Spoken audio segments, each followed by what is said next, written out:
but he's here as a speaker. I should introduce him as a speaker then, in this case. His name is Yurij Riphyak, and he has a background in international marketing and economics. He studied at the LSE, the London School of Economics in London, and that's why he's so perfect in English and understanding very well our needs.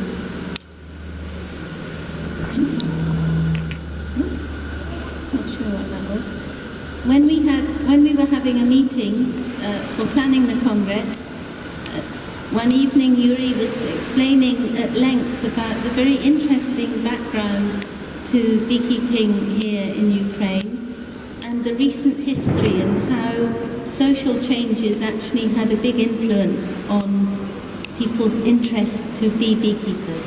And it was so interesting that I thought it was the absolutely perfect paper to start this commission this year. So with that background, I'd like to introduce Yuri. Thank you. Thank you very much. Nicola, you are too kind, especially for my English. I still hope I will not disappoint you with this.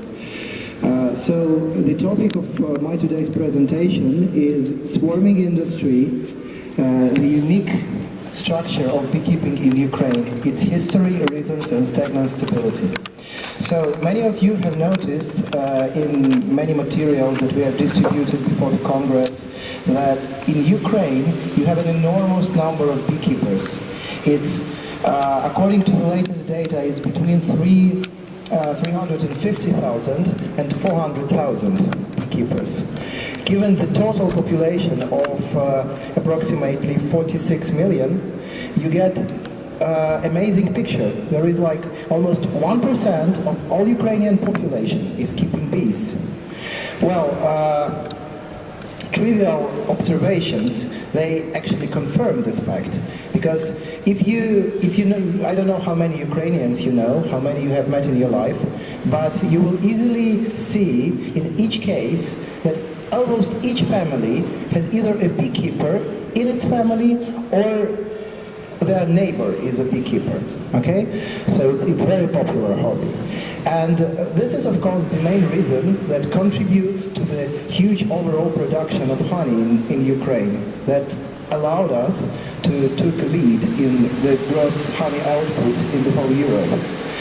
But if you took those two numbers, the number of beekeepers, 400,000, and you took the number, the gross volume of honey output, which is 70,000 tons approximately, then, and divide one by another, then you get a very little number of honey produced by each beekeeper. And the same thing if you look at bee colonies.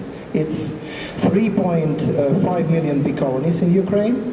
So each beekeeper is keeping less than 10 colonies on average. Of course, we have a huge number of amateurs that contributes to the statistics. But the major honey production is not because not up to them, but to medium-sized farms, which are like 50 to 100 hives approximately. So this sort of Mittelstand in Ukrainian beekeeping contributes significantly to the overall production. And this is what makes structure of this branch in Ukraine unique. Because in other countries, you don't have this picture. You either have, in one hand, the industry dominated by amateurs who do this for their own consumption or for very small enterprises, as you have in most countries of Europe, or you have huge industrial bee farms, as you have in the US and other Americas, also in Australia and in Asia. In Ukraine, it's neither. It's in the middle. And it remains so for many years already. Question is, what is the reason for that? Is it good or bad for the branch and economy at all? And is it going to change in the next few years? So let's look a little bit into history to find out when had this structure been set up. In Ukraine, the history of beekeeping is very long. We had official recognition of beekeeping in the first national state of laws, the the Ruska Pravda in 11th century, where we had 7 chapters dedicated to beekeeping and so on. But when you look at this, you see that this structure, this Mittelstand industry dominated by medium-sized farms, has established much later. For example, you all probably know already about Peter Prokopovich, who was the innovator in beekeeping. He invented frame hive, queen excluder, many other things. But also he kept a huge beekeeping farm. And according to the reports, to the records, the size of his beekeeping farm was around oscillating from 5,000 to 15,000 of colonies. And this was the first part of 19th century. So it was the biggest bees enterprise in that time's Russian Empire, but it was not that unusual. So in Russian Empire in 19th century and beginning of 20th century, there were huge industrial farms where people hired to work on this and so on. But now the biggest farm the biggest beekeeping enterprise in Ukraine, which is in Odessa Oblast, has barely reaching 2,000 beehives, which is very small, judging on industrial scale. The main reason to this was, of course, the Soviet economy structure, and more precisely, the reforms that took place starting from 70s and throughout 80s. The thing is that in Soviet Union, there was no, as you know, there was no private property, neither land nor equipment or bees. So it was all amassed into collective farms, and there were state-owned or collectively managed beekeeping farms, which were quite big. But Soviet economy, it had several circles, so it was rapidly growing, starting from the post-war period throughout 60s and until the beginning of 70s, and after that the stagnation began. So the problems were amassing, which forced the leaders of the country in the middle 70s to introduce some reforms, like to make some softening, some alleviation of the communist principles of ruling of the economy. The most significant of that was so-called 6 acres. So 6 sotok in Ukrainian. So there was a small property allowed to have and to manage in Ukraine for each, and in the old Soviet Union, for each individual, for his own little dacha or his own little farm, or to grow vegetables and so on. But it was very limited. It had lots of restrictions on what you can do, what you can't do there. And the plot of land was very small. It was like 6 acres, very small. So you cannot do anything, any agricultural activity of serious scale on this. You need something very small and concentrated. And very soon it turned out that beekeeping was one of the most profitable and most, the best activities from different points of view, which you can do given all those circumstances. So many people organize the beekeeping farms as a hobbyist, officially of course, on those 6 small acres. But given the raising deficit in particular of food, which we faced in end of 70s, beginning of 80s, it was more and more growing popularity of unofficial market in the rural parts of the country, where people were selling to their neighbors through the network of individual contacts the products that they were producing. And it was true for honey as well. So on this 6 acres, you could put an apiary which was enough not only for your own consumption, but also that you can sell the honey to all the neighbors in the same village. And this system was very soon established. Of course, it was all unofficial because officially you could not trade these products, but people were connected to each other, so it was like Yurij just coming with a barrel of honey or the jar of honey to his neighbors. They are paying him money in cash, he's giving him their money, and that's it. So this is how the system stabilized, because the supply has found a demand, and the prices were established quite quickly, and it was like that until the collapse of Soviet Union. In the end of 80s, this system was working already on a full scale, and there were plenty of people that turned during 70s and 80s to this little hobby, because it proved profitable, and it proved possible to, buy many things through this network of contacts in the rural parts of country, villages. But what is interesting, why didn't it change after the Soviet Union crashed, after all those artificial limits were removed from the people? So you could rent more land for agricultural use after that, and also you could trade your honey officially, formally. But here, new factors come into play. Well, first of all, there was to make your farm growing from 6 acres and 50 colonies into something bigger, you need a credit, you need a leverage. So because you need to buy additional equipment, if you have a big enough farm, you already need to move with your hives around, so you need some truck or some other transport, and so on. And it turned out that in Ukraine, in beginning of 90s, first half of 90s, faced a very sharp crisis of liquidity. So it was a hyperinflation. When you have a hyperinflation, you cannot have a civilized credit in the country. So virtually there was no access to this. And also when it all started, just one moment.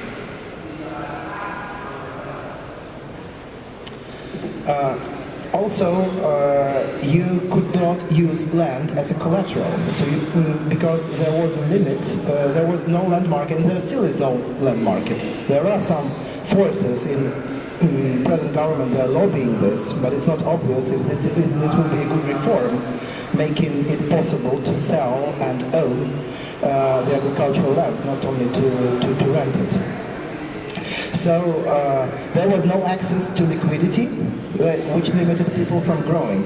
Also, those informal networks proved very robust, because in one hand, they allowed you to trade honey without getting through the control of tax authority, which is very good because you can have bigger margin.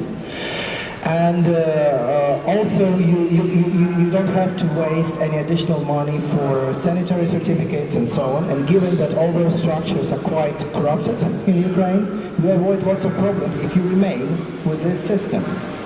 But it turned out that during those 15 years of establishing this industry, it already emerged into a kind of cell system.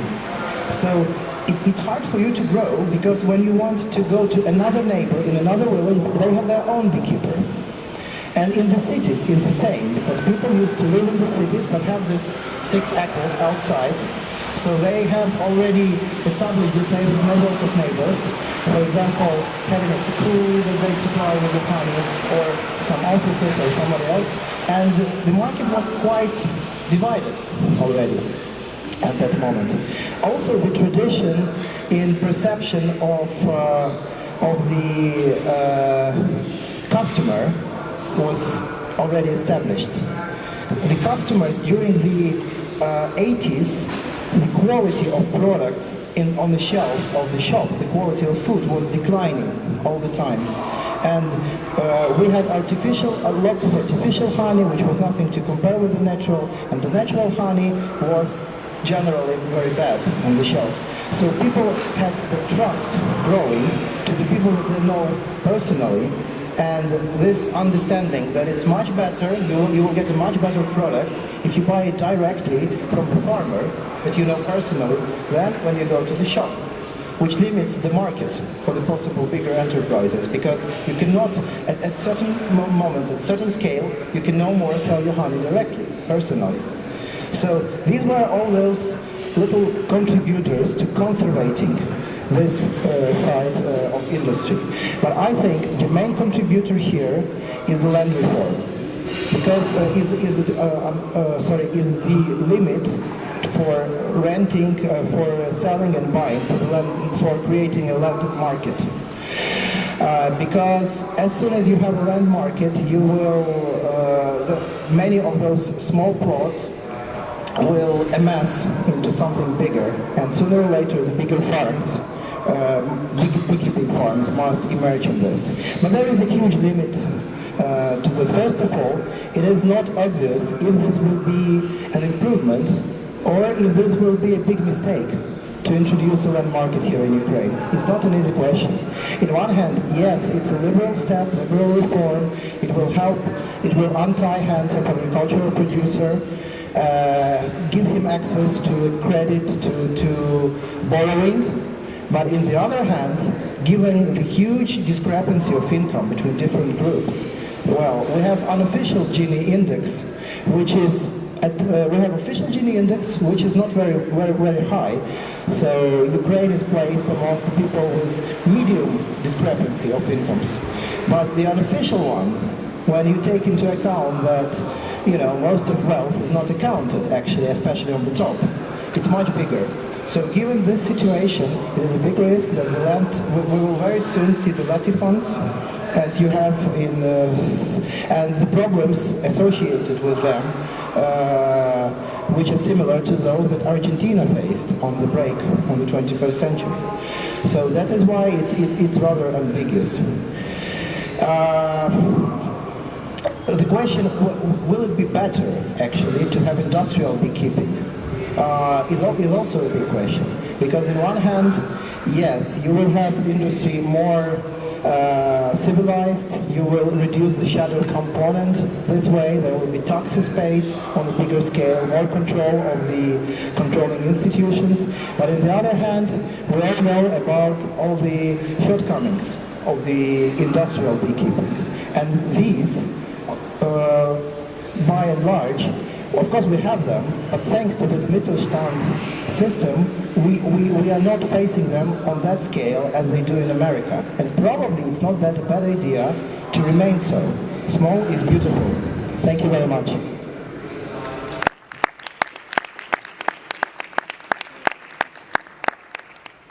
Thank you, Yuri. It's really a rare thing to hear such a clear description of how larger economic forces at work in a country have influence on beekeepers. It's usually very, very hard for us to pinpoint those things. I think this is quite an exceptional paper, so thank you very much. Thank you. Thank you. We have just 3 minutes for some questions, please. Can you use the microphone so translators can translate?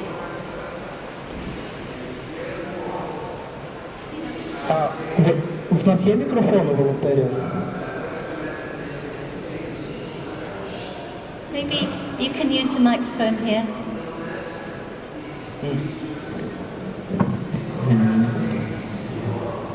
Юрий, добрый день. Николай Лаврикин, пчеловод из России.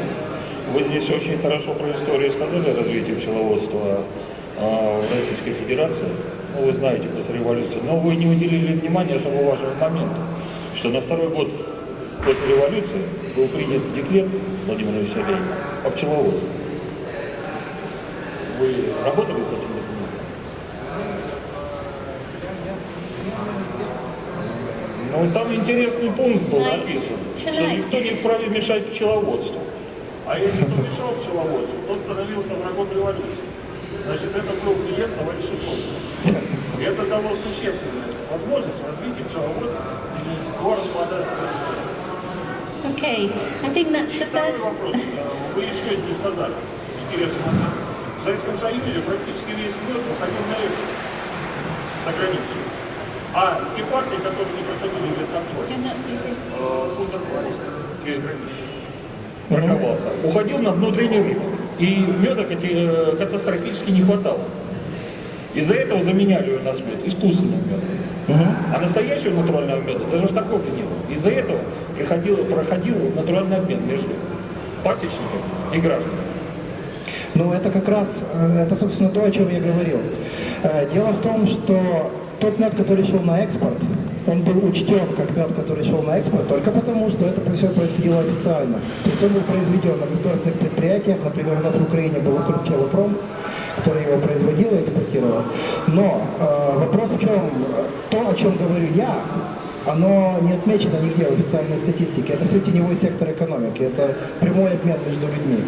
И, естественно, был дефицит меда, но я могу сказать, что, скорее всего, конечно, нужны дополнительные данные для этого, но, скорее всего, он был гораздо выше в городах и в больших городах, чем в селах, где, скажем так, вот эта структура индивидуального обмена была установлена гораздо проще через эти 6 соток. Население городов гораздо больше, им требовалось больше этого меда, и действительно они сталкивались с дефицитом. Но многие как раз из-за этого и приходили к покупке индивидуально у пасечников, если у них была такая возможность. Надо другим тоже задать вопрос, извините. Надо воскресить товарища Троцкого и пролонгировать декрет о замечательном передаче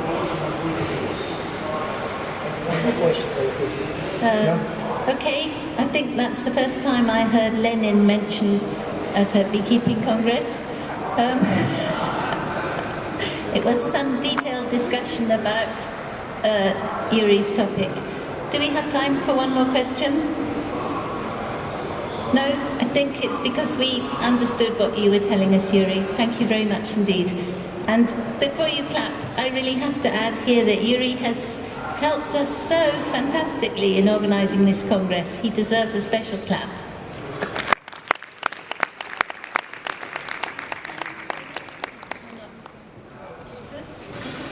Good.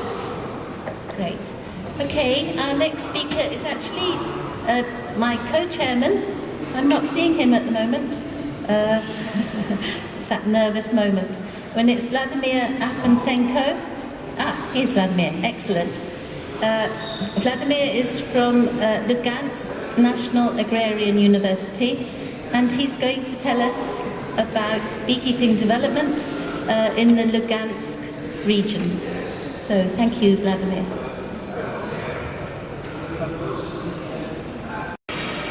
The annual development of honey in about 2.5 thousand tons. 1,000 tons of which is for internal use, and more 1.5 thousand tons can be exported. The income from the exported operations can be possibly directed into development of agrarian areas.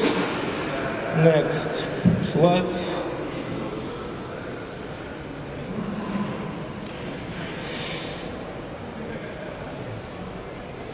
Proceeding from favorable climatic and natural resource of Lugansk regions and taking into consideration of labor force, we can conclude the given regions has of necessary conditions for further development of beekeeping.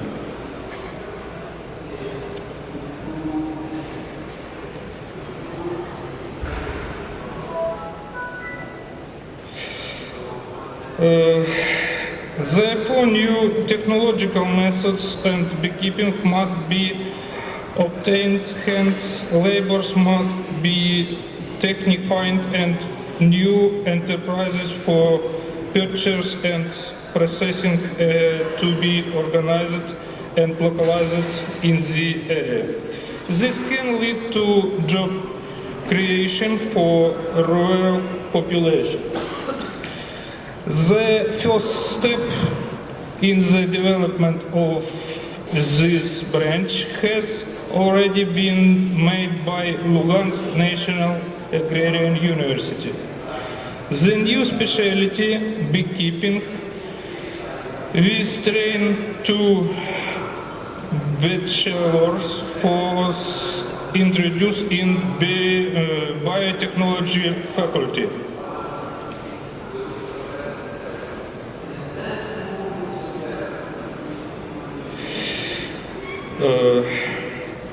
The training course is based of modern the progressive methods and includes the following aspects: the production of honey,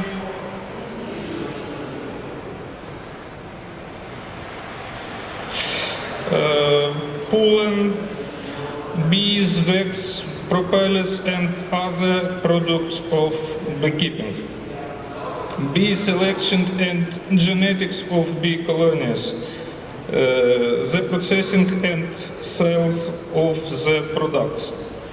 Also, the sub-faculty of beekeeping was created.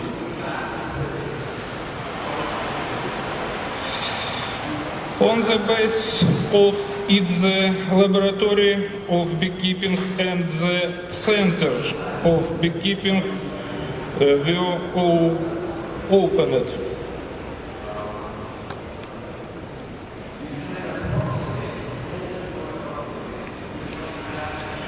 The last one, only in Lugansk regions, apiary with 200 bee houses for cultivation of Ukraine steppe breed of bees. To increase the competitive ability of the branch of Lugansk regions, the new words, so you're all gonna be in Turkey in 2017. So before coming, I think it's much better to know what beekeeping in Turkey. So what I'm going to talk today is first some basic knowledge about honeybee subspecies, and the reason of this is because we have lots of subspecies in Turkey. And secondly, I'm going to talk about the impact of ANG Foundation, Ali Nihat Gökyiğit Foundation, on beekeeping. So basically it's going to be well-informed knowledge about Turkish beekeeping, augmented with pictorial presentation. So I hope that you will enjoy watching.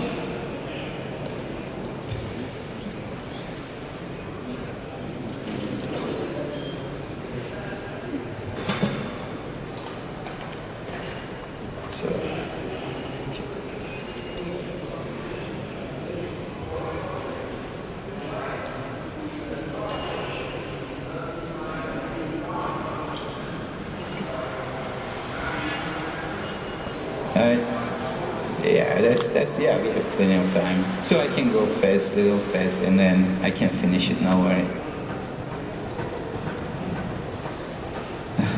There you go.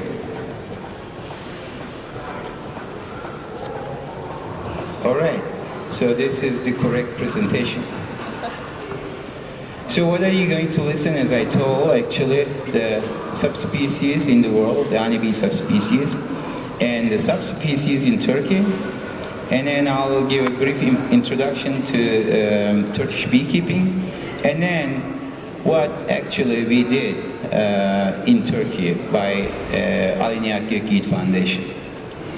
So there are a total of 26, or one more is 28 subspecies in the world, and they are actually allopatrically distributed from the rest of the genus Apis. That means they are not actually naturally coincide with the other species.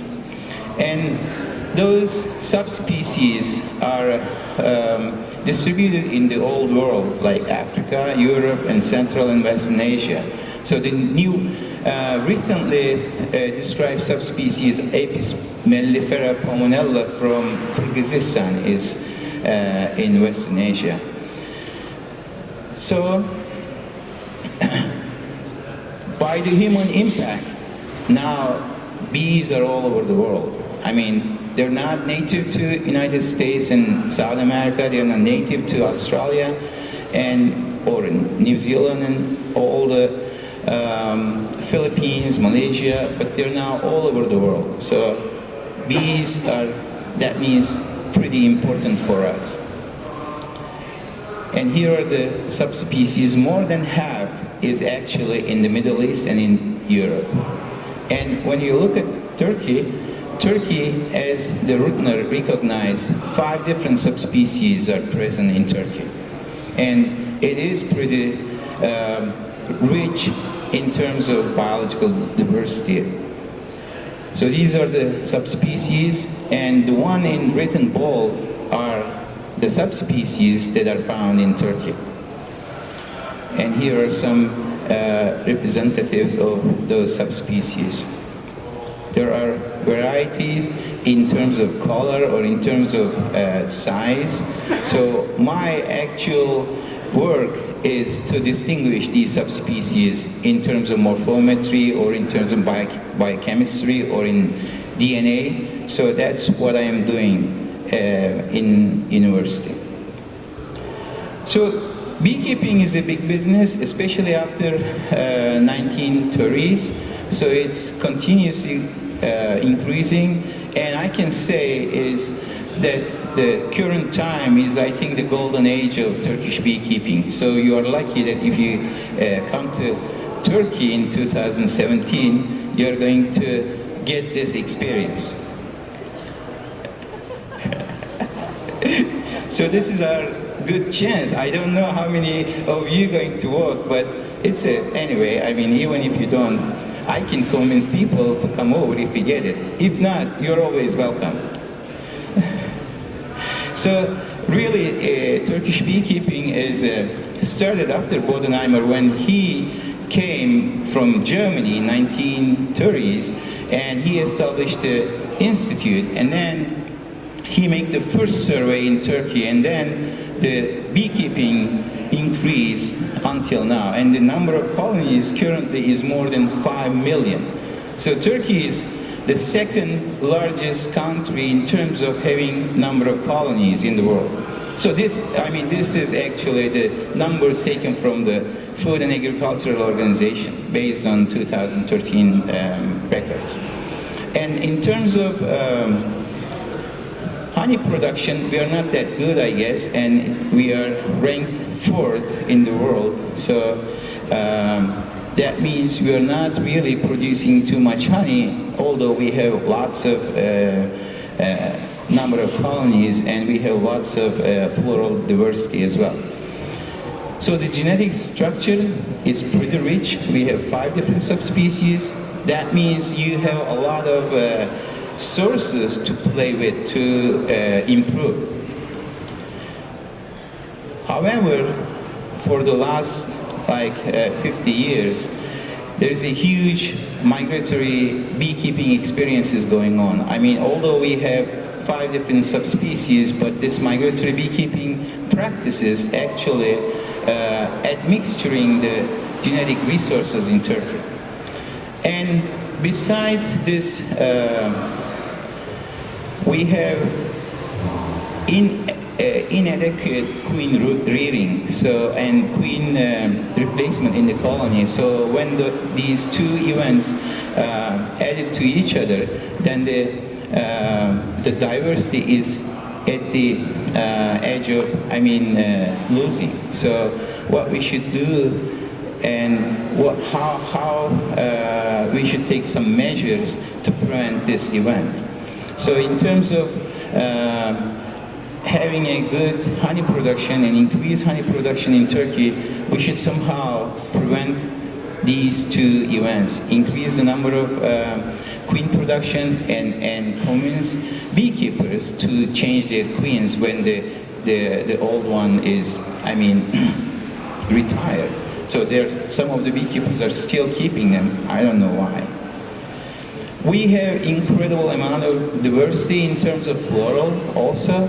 So we have more than 10,000 plant species, and more than 1/3 of it is endemic to Turkey. That means they're only found in Turkey. So it's a great diversity. But we are not, I mean, if you ask us whether we are using this diversity or not, unfortunately not. Otherwise, we should be ranked number 1st in the world. So, unfortunately, not among us, but someone realized the importance of Turkey biological diversity, like the beekeeping honeybee subspecies in the world, and that is the brother Adam from England, who visited Turkey 3 times and get some bees from Turkey, Anatolian bees, and take it back to the England and produce buckfist bees. And then Turkey become well known from their honeybee subspecies. And recently, Caucasian bees are in the target. So, what ANG Foundation added to Turkish beekeeping? After giving such background information, what Ali Nihat Gökyiğit Foundation added to Turkish beekeeping? So we can actually sort, or itemize. One is selection and breeding, the second one conservation, rural development, scientific, and tourism. So I'm one by one try to explain and give information about those things. So the first visit actually made to that region in northeast of Turkey, Macahan, in 1998. And we went there just to see what's going on and try to find some really local and undisturbed population. And we luckily found those in that valley. And it is pretty isolated, especially on winter. It's like more than 6 months is closed, so no one actually goes there, and the road is a dirt road, so no one actually take their colonies over there. So it's pretty lucky event that we went and found these nice, calm, and productive bees over there. And one other luck is that the beekeepers over there is keeping their colonies in the traditional hives. So at that time there were like 2,400 colonies, and most of them, maybe more than 90% of them, are in the trees. So what I mean in the trees, you're going to see it. So it is actually really easy if you take some measures to close those corridors to other people. So what ANG Foundation did, the first thing is to conserve that area. And with the agreement, the Ministry of Agriculture, that this place should be a genetic resource place, so that we should prevent in and out, incoming colonies. So what they do, they close it, and no one actually going in since 1999. So it is isolated, and the bees are over there is isolated, and it is a good chance this way to conserve that subspecies over there, or the local population over there. So besides conserving in northeast of Turkey, what is started next in 2001 is the selection and breeding studies by the ANG Foundation. So the foundation set up a nice building over there with a really nice artificial insemination laboratories inside it. So these are the stock colonies. They're pretty big, like more than a meter length and maybe more than half meter in diameter. And you can see the thickness of the wood, so that the bees are actually living happily in that environment, although there are sometimes really very harsh climatic conditions. So what we did, we collected some bees or the larvae from those colonies, and then transferred to the queen cells, and then raise the queens, and then get some other source as the male from the really productive colonies, and artificially inseminate them to produce our own stocks over there. So we have around like 600 colonies right now over there. So during this selection procedure, the queens are marketed afterwards, and the quality is controlled also. Not the ones that are not qualified are kept, and the ones are really mated are marketed to the beekeepers to the suitable environment. So during here you can see the scheme of how we get the how we get the larvae and how we collect the drones, and then here you can see how they get the sperm and do the artificial insemination. So there is a lady over there. She's really good at artificial insemination, and she's doing all sorts of laboratory utilities. And the queens are then the ones artificially inseminated are straightly used in the colonies, but the ones that are naturally mated is actually transferred to the nick boxes, and then they stay there until they got mated. So here is, I mean, the procedure is not only happen in that isolated area, also there are some other apiaries that are outside the region, and over there the queens produced in that isolated area is mated with the natural drones in an outside area to produce the hybrid queens as well around the region. So here are one of the examples of the queen produced. So that is the selection, conservation, and the breeding part. But what added to the people living over there? So this is the story here. You can see the figures, how the number of queens is increased from 1999 to 2013. So of course there is some decrement between 2006 to 2009 due to the colony losses. So over there are now 33 families are doing queen rearing and queen producing. So what they do is they got the breeder queen and produce their own cells, and they rear and get the mated queens in that isolated area, and transfer these queens to the ANG, Majahel Beekeeping, and the Majahel Beekeeping Inc. is actually marketed these queens to the people who really wanted to use Caucasians in their suitable environment.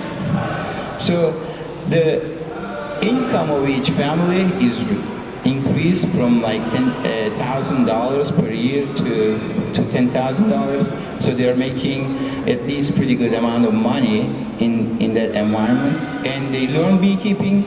There are like lots of beekeepers also change their way of beekeeping in that area in terms of beekeeping or honey producing. They switch to organic producing or organic honey production.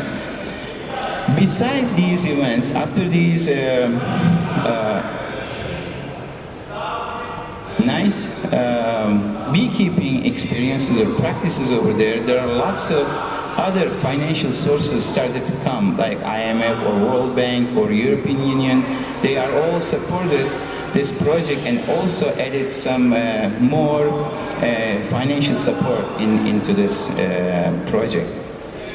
So now if you come to that region, you can easily see that each household actually has certain number of colonies, and each household producing certain number of queen bees, and they're increasing their revenue at the end.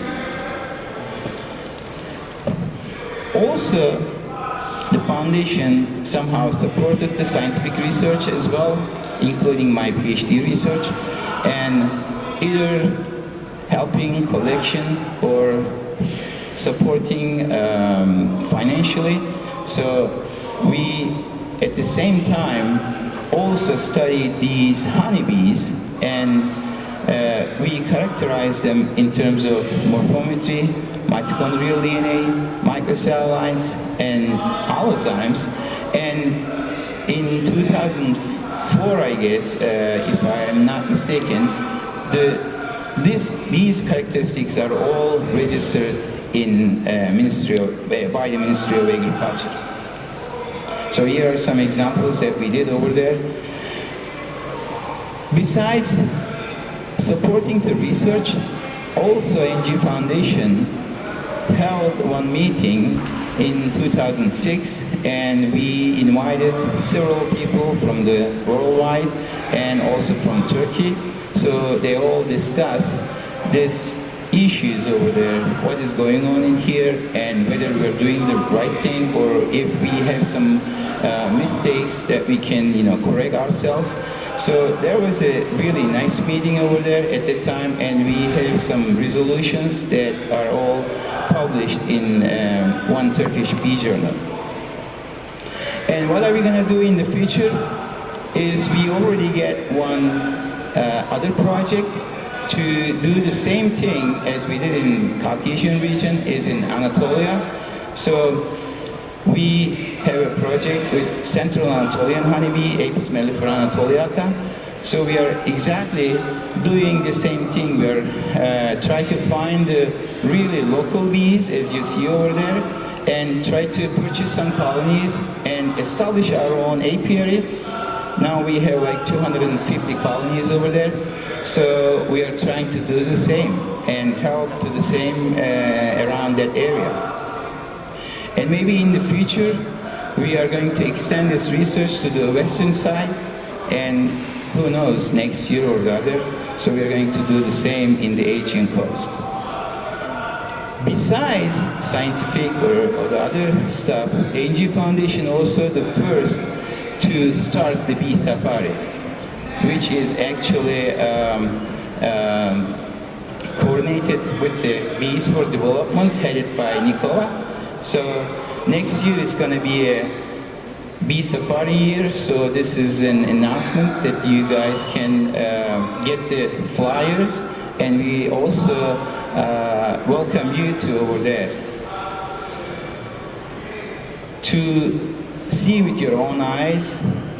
Just come and join with the bee safari. And this is my last chance to again say that let's be where the continents meet, and I hope we get the candidateship and meet you over there in 2017 in Turkey. Thank you.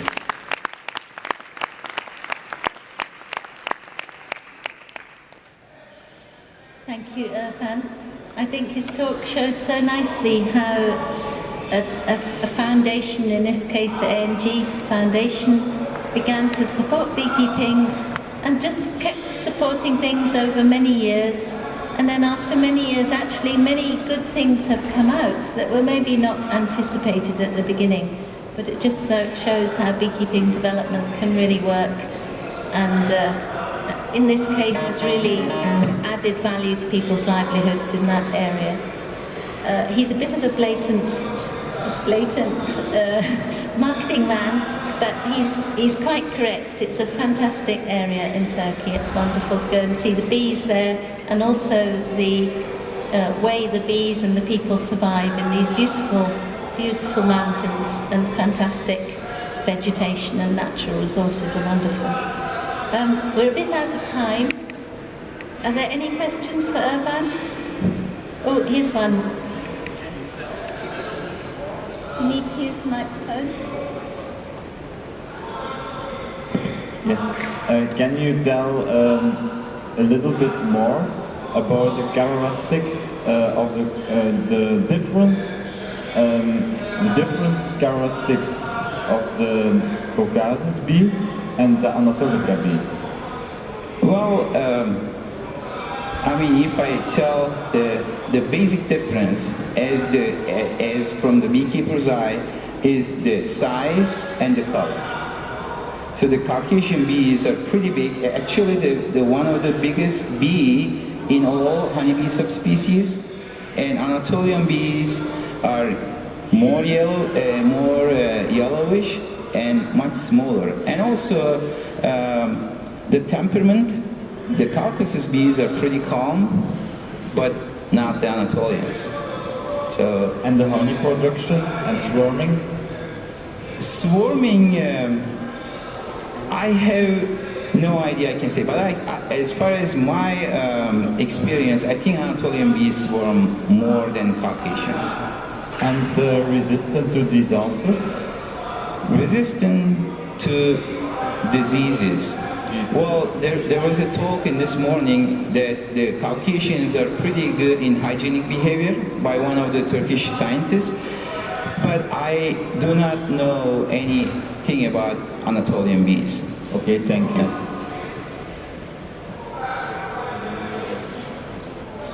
Thank you, Irfan. Yeah, thank you very much.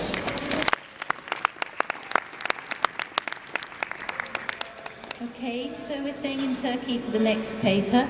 Next paper is presented by Asli Özkirim, please. And she is from Hacettepe University in Ankara, and she's going to tell us more about how beekeepers are trained, training programs for beekeepers. Thank you, Asli. Thank you, Nicola. Hello, everybody. Good afternoon. Professor Kandemir didn't leave me anything to say about Turkey. Anyway, thank you for your understanding. We are very excited, actually.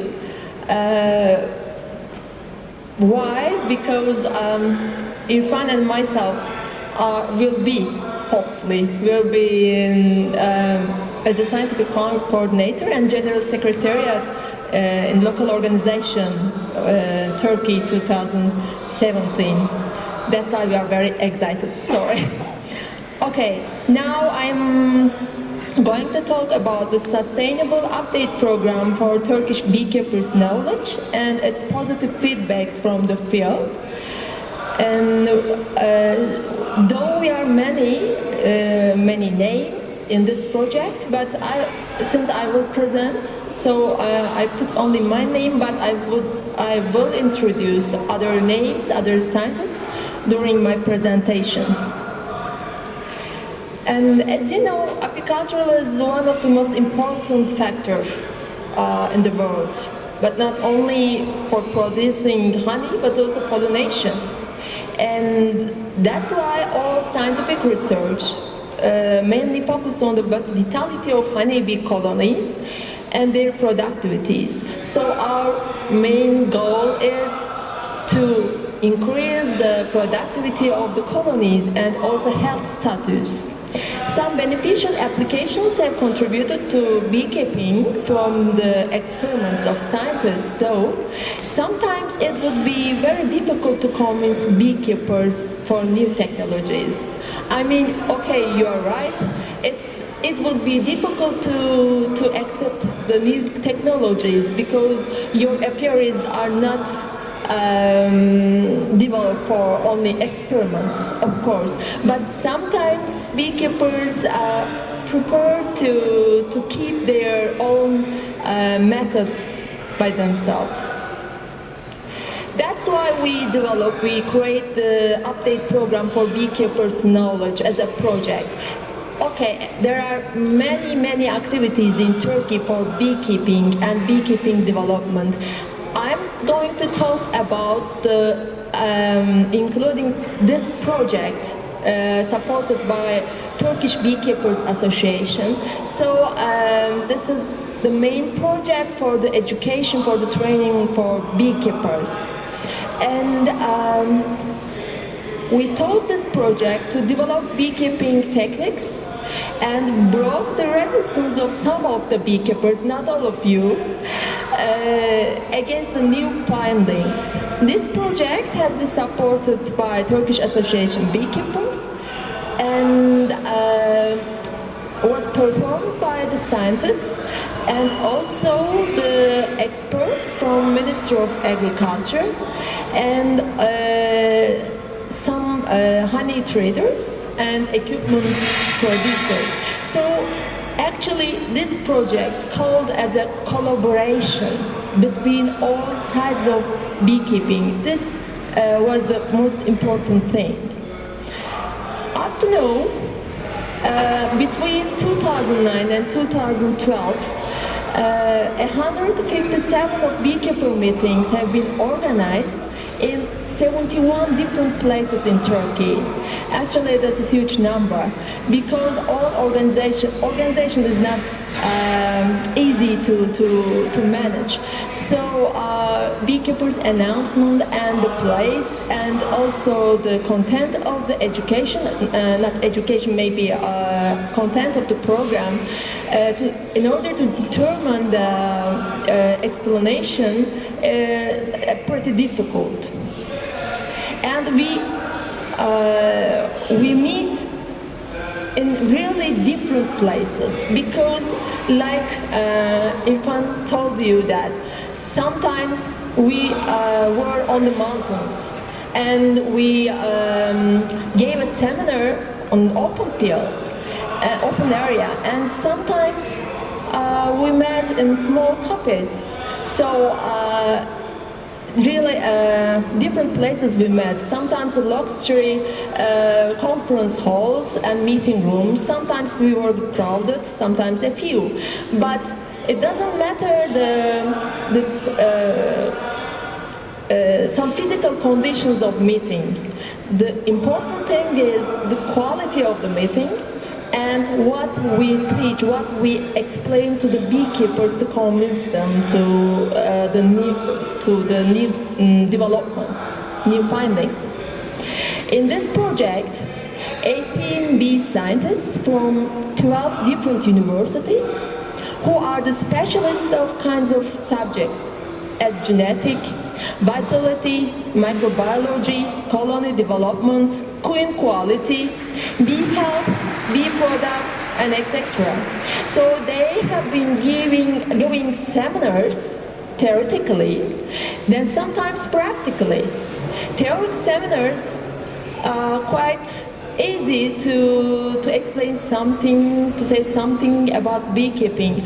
But if you show something, if you involve beekeepers to the training as an education system, it would be more efficient. So most of the time, that's why we prefer to practice training during the conferences.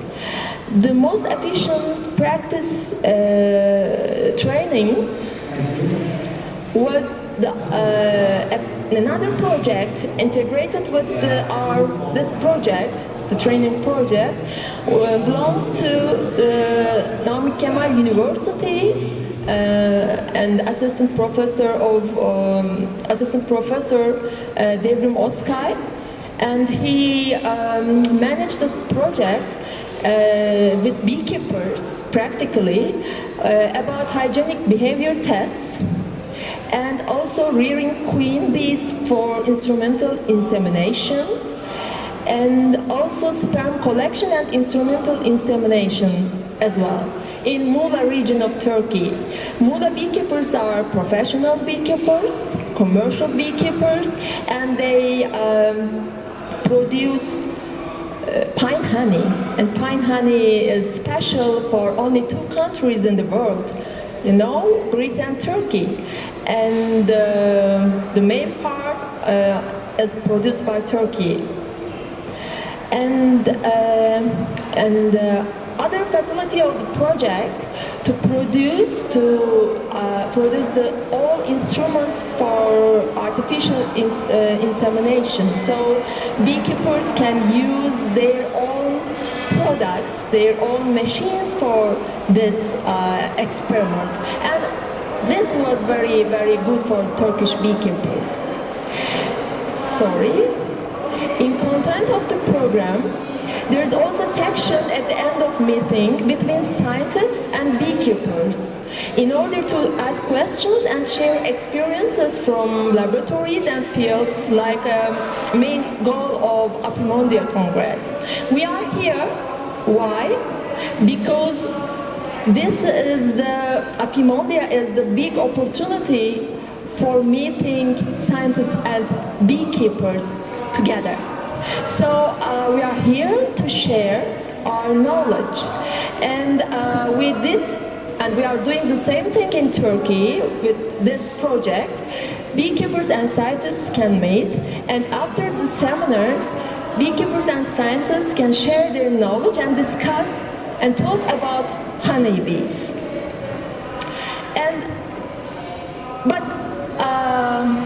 how was the communication between beekeepers and scientists? How can they share their knowledge?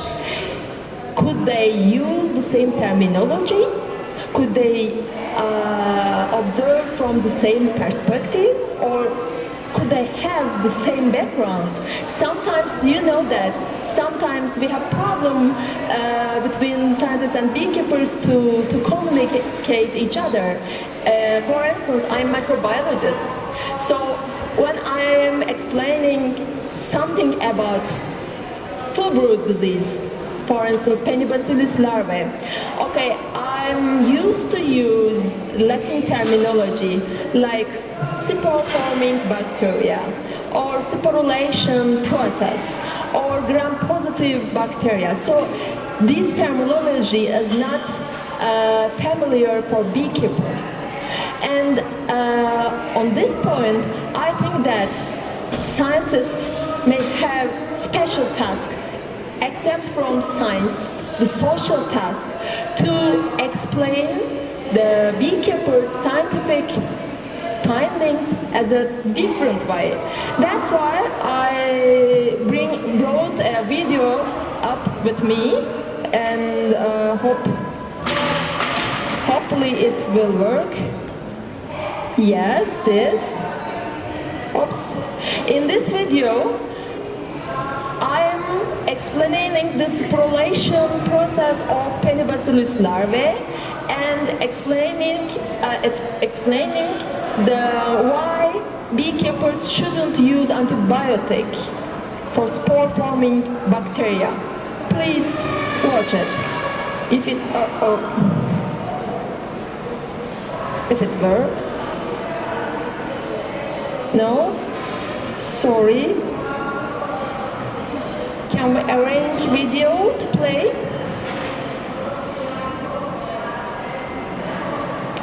Our technicians? Can you hear me? Can you arrange something to play the video? Film?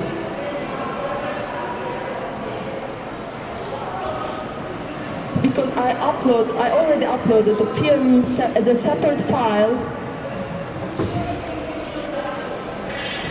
Yeah, I saw. I can see the technician because it's very interesting. So I'm sure you like it. Oh, kötüler. Bakın I'm Michael now. I'm Penibacillus larvae.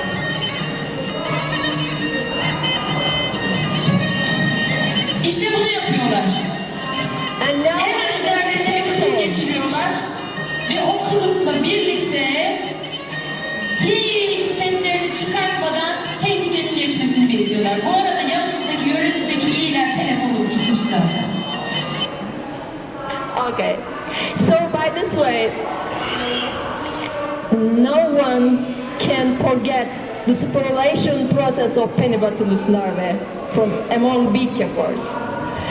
And in this project, we not only update beekeepers' knowledge, but also we upload children's knowledge about bees.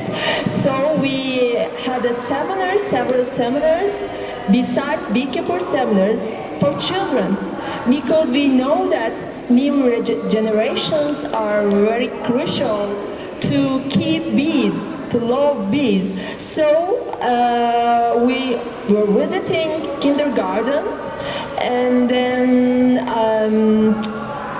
that's another social side of mine, that we wrote a storybook published by IBRA and also in Turkey by TÜBİTAK, Turkish and English version, Honeybee Castle, and we distribute this book for giving information to kids about honeybees. And also we try to have awareness of honeybees and pollination from 5 to 95 years old. So we give information and practice, not also honeybees, but also bumblebees on the field.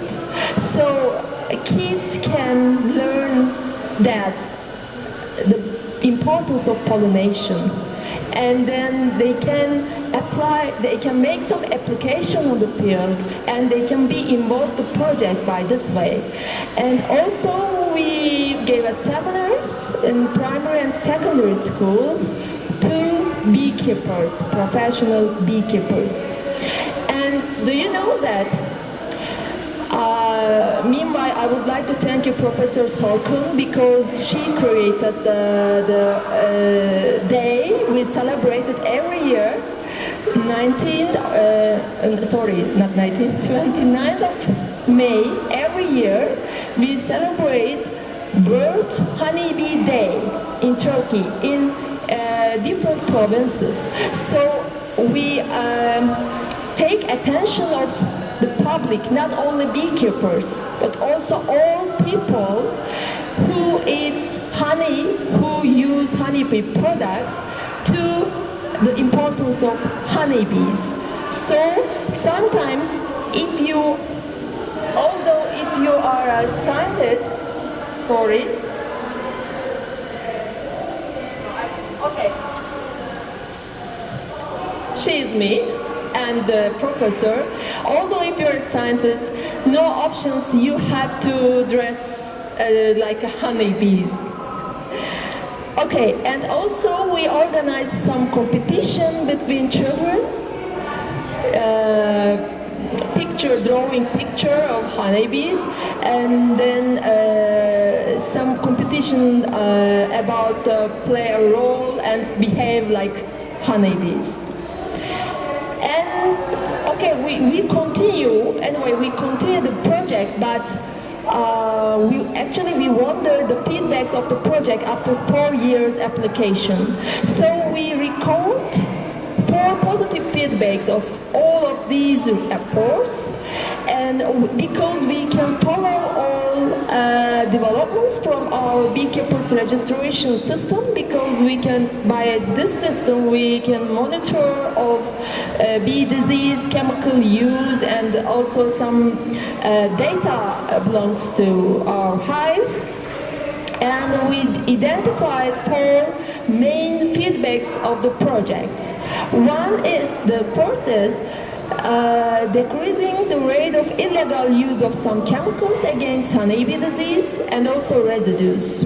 And the second is using new techniques for queen quality, colony development, and vitality.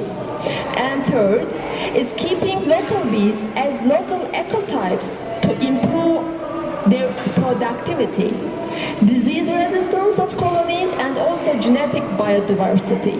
And the fourth is beekeepers' encouragements to produce other bee products, not only honey. So, what's the conclusion and why I thought about the project, why I introduced the project to you at APIMONDIA Congress? We think that this program could be suggested as a model for improving beekeeping sector and its productivity, especially in the developing countries for apiculture. So we are insist on continue this project in Turkey. I would like to introduce other names involved in this project. Professor Levent Aydın, Professor Ferhat Genç, Professor Cengiz Erkan, and Professor Kadriye Solkun, Professor Turan Karadeniz, and Associated Professor me, and Assistant Professor Devrim Oskay, and Assistant Professor Mustafa Muz, and Dr. Ömür Gencay Çelemli, and Research Assistant Aygün Şeser. Thank you for your attention and interest. Thank you very much.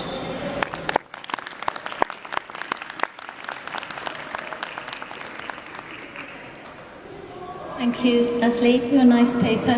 I'm not sure that there are really if there is any other nation on earth that has such a comprehensive efforts to support beekeepers. I was going to ask you what evidence you had from all these efforts, but then you nicely presented these 4 things that you found. There has been feedback. Thank you very much. So thank you, Asli. Are there any questions for Asli? Yes, one here. Can you use the microphone, please?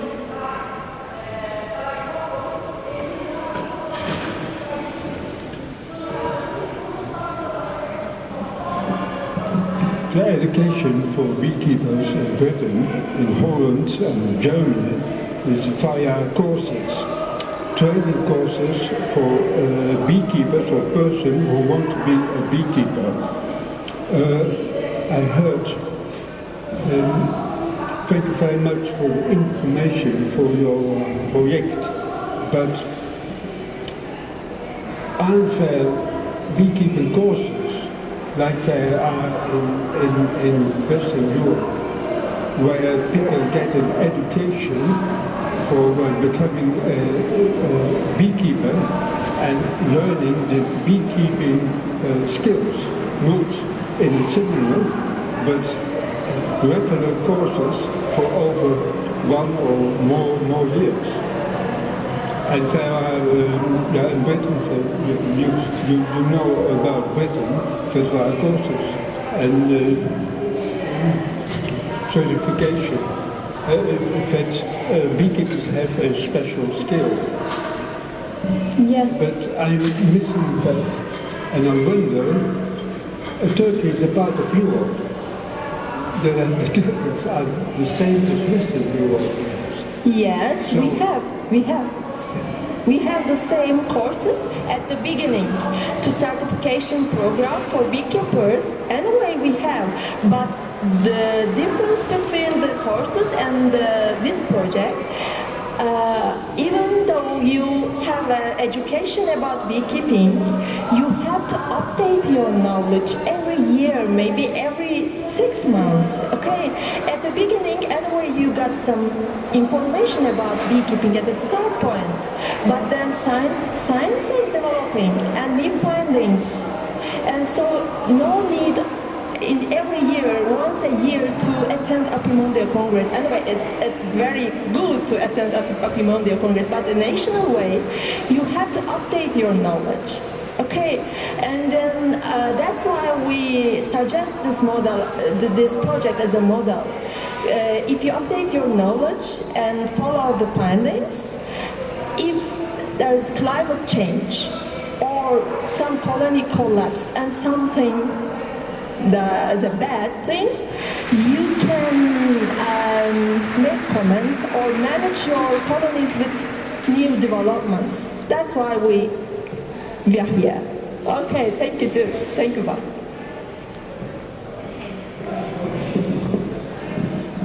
Thank you. I think we move on. Thank you very much. Thanks. So, our third and last speaker speaker from Turkey. The next commission now is Meral Kekeçoğlu, who's from Tutsi University, and she's going to tell us about her university's work in the beekeeping sector. Thank you, Meral. Welcome, ladies and gentlemen. First of all, I want to thanks to organizing committee because of this organization, a good organization. My presentation about the rural development, local Honeybee, Spurs, Entrepreneurial beekeeping, honey production, forest and sustainable development. According to our results, Yurij Honeybee is different ecotype. It is mentioned all the literature. Yurij bee is different according to length of their wings and legs, and being also resistant to the bad weather condition and disease, and also having the capacity of honey production 3 times more honey capacity the other honeybees living in Turkey. And it is also mentioned these results in the literature. You can see on the literature. Genetic variability is the assurance of the future for every nation. If the public is never not aware of this potential, will not serve their purpose, especially in area with low income. Transforming the unique gen source into a way of making money is the only way to make the local adult is. Yurij is small rural area. The level of income is very low, and because of the infertile land and lack of industrialization in the country, people emigrate to another country, another big city. And 82% of the people live in a small village. So beekeeping is the best solution for the development of Yurij. My project is first aim to preserve a unique multinational gas source and turn this local potential into a socio-economic value for the community. And projects involves increasing the number of the well-trained beekeepers in Yurij among population who have never had training before. Encourage young people, young unemployed people, and set up their own business and increasing the bee production capacity in Yurij. In the beginning, we conducted a survey about the nationwide beekeeping profile, the capacity and some problems. During the survey, we investigate the main problem is the lack of the training. This is the main problem. It is an important problem.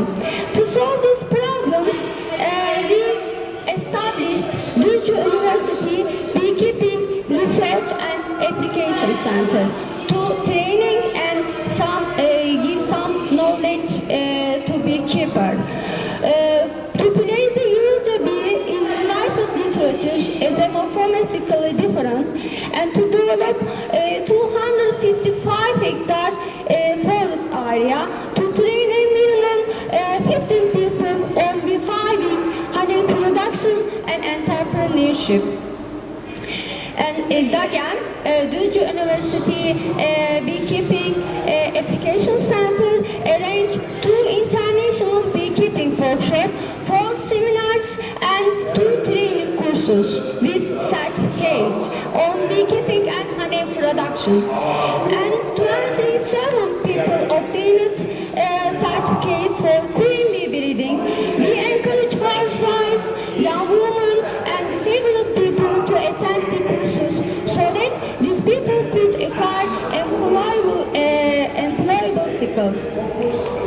And 30 women from Yurij started their beekeeping and honey production business, and some earn about 5,000 euro in one season. An entrepreneurship courses was held in cooperation with the East Marmara Development Agents and also the Women Entrepreneur Association of Turkey. And also highs rising step by step, and some beekeeper also rising step by step. So nectar and pollen source must be rising. Following our cooperation with Yurij Department of Forestry, a new activity was started under our leadership to develop 255 hectares of forest with support from other local authorities and national government authority. And the purpose of development forest is to regenerate the destroyed forest area with plants having top-rank honey production capacity. Besides this, herbaceous plants and trees with successive pollution periods were planted so that bees can collect nectar and pollen over 7 and 8 months period during the year. This will prevent the beekeepers from collecting honey from a variety of regions as a migrant beekeepers. They will use only depend on their local forests. This will ensure protection of Yurij honeybees. The forest will also offer another source of income for the regions with underground vegetation products such as chestnut and linden and tea. It's important income source for the population. Results of the projects Yurij found is placed in related literature as a unique ecotype. 255 hectare honey production forest was developed. Local employment agents to develop the forest, and also 13 women were trained on the beekeeping, and each was given 10 hives. And some of them earn up to 5,000 euro in 1 year, in one season. The number of people involved in the beekeeping has doubled. Now, maybe 3 times more. 3 women beekeepers were enrolled in the Applied Entrepreneurship training course arranged by East Marmara Development Agents and also COSGAP. COSGAP is the Small Business Development Administration of Turkey, and they become eligible for the startup capital support of the COSGAP. Now they are entrepreneurship. One entrepreneur has established a propolis cultivation unit, and 25 of beekeepers obtained a certificate of queen bee production and also started production. The tunnel is now self-sufficient regarding the production of queen bees. It's important to conserve the local honeybees. One physically handicapped person started beekeeping. Beekeeping is now being recognized by the local community as an important job opportunity for the local people. Local people were made aware of the value of the Yurij bee. Local bee is also is important. Also as Turkey, from Turkey, as a local and national variety, local Yurij honeybee ecotype. They are now very sensitive for the protection of this unique bee ecotype. People who used to destroy forests for the sake of planting hazelnut trees and obtaining the timber are now attentively caring for the forest. A local alliance was set up under our championship among the local authorities and national government authorities. University-community relations were strengthened, and the university played an effective role in increasing the socio-economic level of community. one physically handicapped people you can see on the picture. Also, he is also entrepreneur now. Introducing the bees and bee products to children and young people. Young people are loving now bees and beekeeping. Our project also drew attention of other cities like Manisa, Izmir and other cities in Turkey. My project is original because first time a unique can source has been used for socio-economic development. And impact of the local economy also is higher. Our future actions will focus on increasing the number of people involved in beekeeping and honey production training, running a business and helping them expand their markets. Yearly income of 750,000 euro. We hope the coming years in area whose annual governmental budget is lower in Yurij. Yurij is a very small town in Düzce city. Collaboration also having my projects. The project was conducted with the cooperation of the Düzce University, District of Yurij, Municipality of Yurij, Directorate of Forestry, Corporation of Beekeeping and Chamber of Agriculture. Thus, a local alliance was set up under our championship among local authorities, national government authorities and citizens and people, beekeeper. Also, the beekeeping is easy and can be transferred to other places with the community. Beekeeping also everyone of all age and sex can do easily without need for big capital. So transfer is easy to transfer the beekeeping and project. This project has so far managed to find solutions for various problems such as protecting a local gene source. Its important point may be this: rural development and the restoration of the degraded forest land. Beekeeping is an important job opportunity for the local people, for people of Yurij. Yurij people have increased awareness of protecting their animals as a source of income. And people who were formerly destroying the forest to plant in the rehabilitation and protection of forests. Future goals. Our project was not stopped. And future goals, Yurij is going to be a model region in terms of beekeeping with its honey production forest and beekeeping activity. The goal for the next 3 years is to improve organic beekeeping in order to make proper evaluation about the region's bee ecotype, to lead the beekeepers in terms of producing and marketing alternative bee products in Yurij, and to initiate studies in the field of apitherapy. And our projects won European Enterprise Awards in 2011, and thanks for your attention.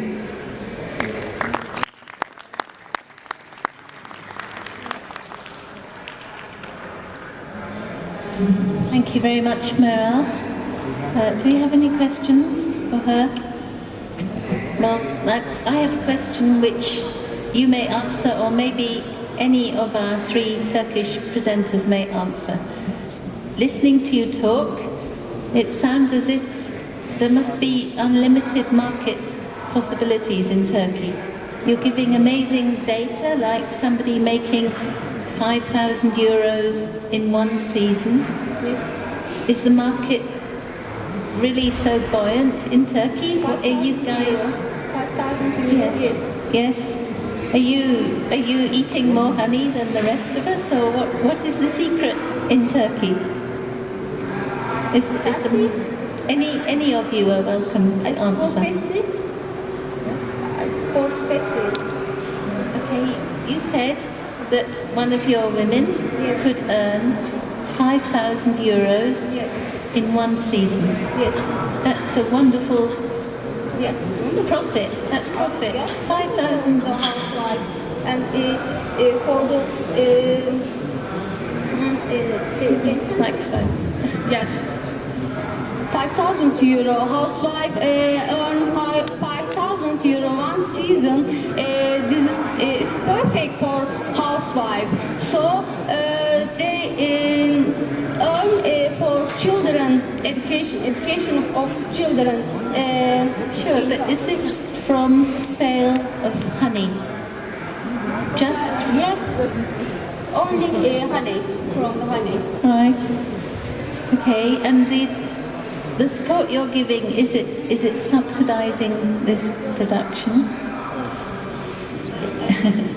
Is this subsidized? Is this a sustainable income that can continue after your project? To use the microphone. This income will increase in the future maybe. But I still have a question that you are making all these big endeavors to increase production in Turkey. My question is there market to support this increased production? Irfan, please. Welcome. We have many people from Turkey here. It's a Turkish session. Turkish. No, it's the end of the Turkish session. So I'll just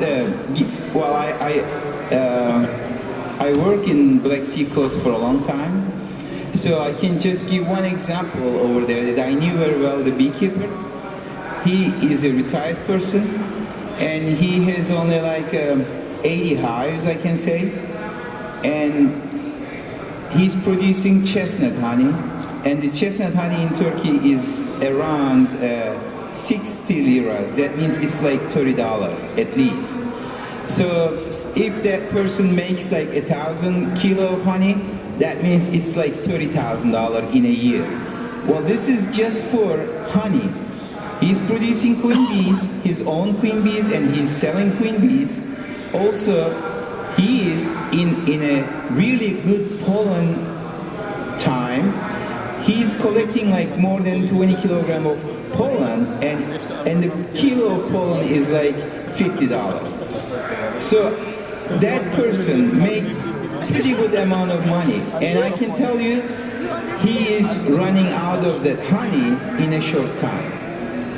So I can tell that it's a good, sustainable thing in Turkey, the beekeeping. Well, there are some people that produces, I mean, this is, he's producing like at home. But there are some beekeepers that produces a lot in the, like, coming from wildflowers or sunflower or some other places. Maybe they cannot make that much honey because the honey is sold like $5 a kilo. So it's little competitive what kind of honey you have. So I guarantee that if you produce chestnut honey, I don't think you lose. You always win. And this is all true, I bet, on the coast of Black Sea.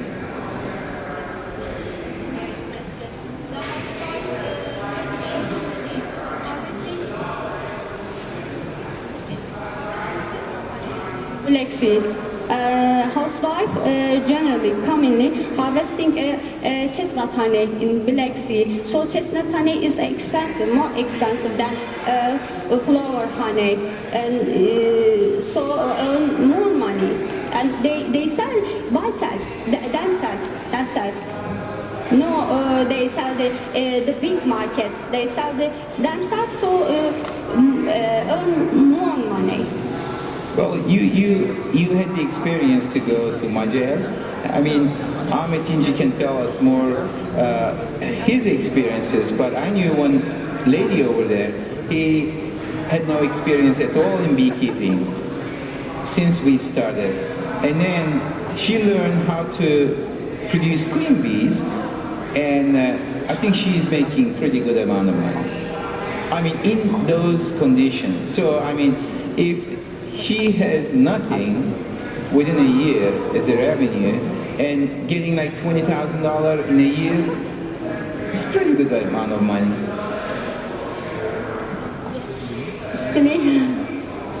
Okay, thank you very much. And one thing more is that, you know, I showed it over there, but we need like a million queen bees. We're only producing like 300 or 400,000 maybe. So it is sustainable. If you produce more queen bees, I bet there are demands to purchase those. Wow. What else can I say? Thank you very much, Turkish delegates.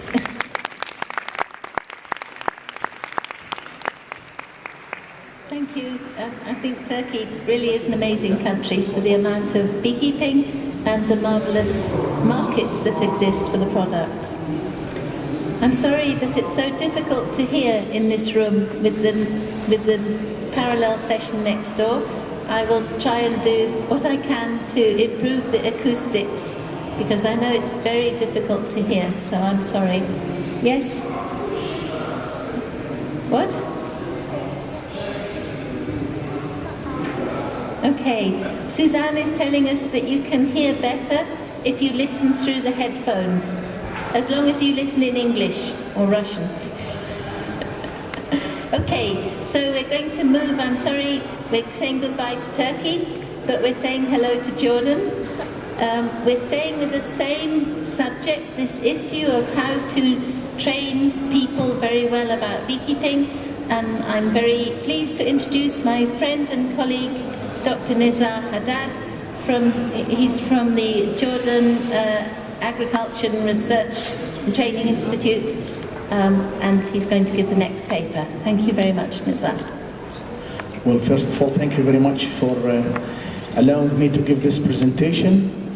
And я хочу поблагодарить украинские люди здесь за то, что они приняли нас здесь на Украине. Я буду давать мою презентацию на английском языке. Если у кого будет вопрос потом на русском, я буду рад тоже отвечать. Well, first of all, I would like to take an idea that Asli mentioned. Okay, that was not me. That's from the other one.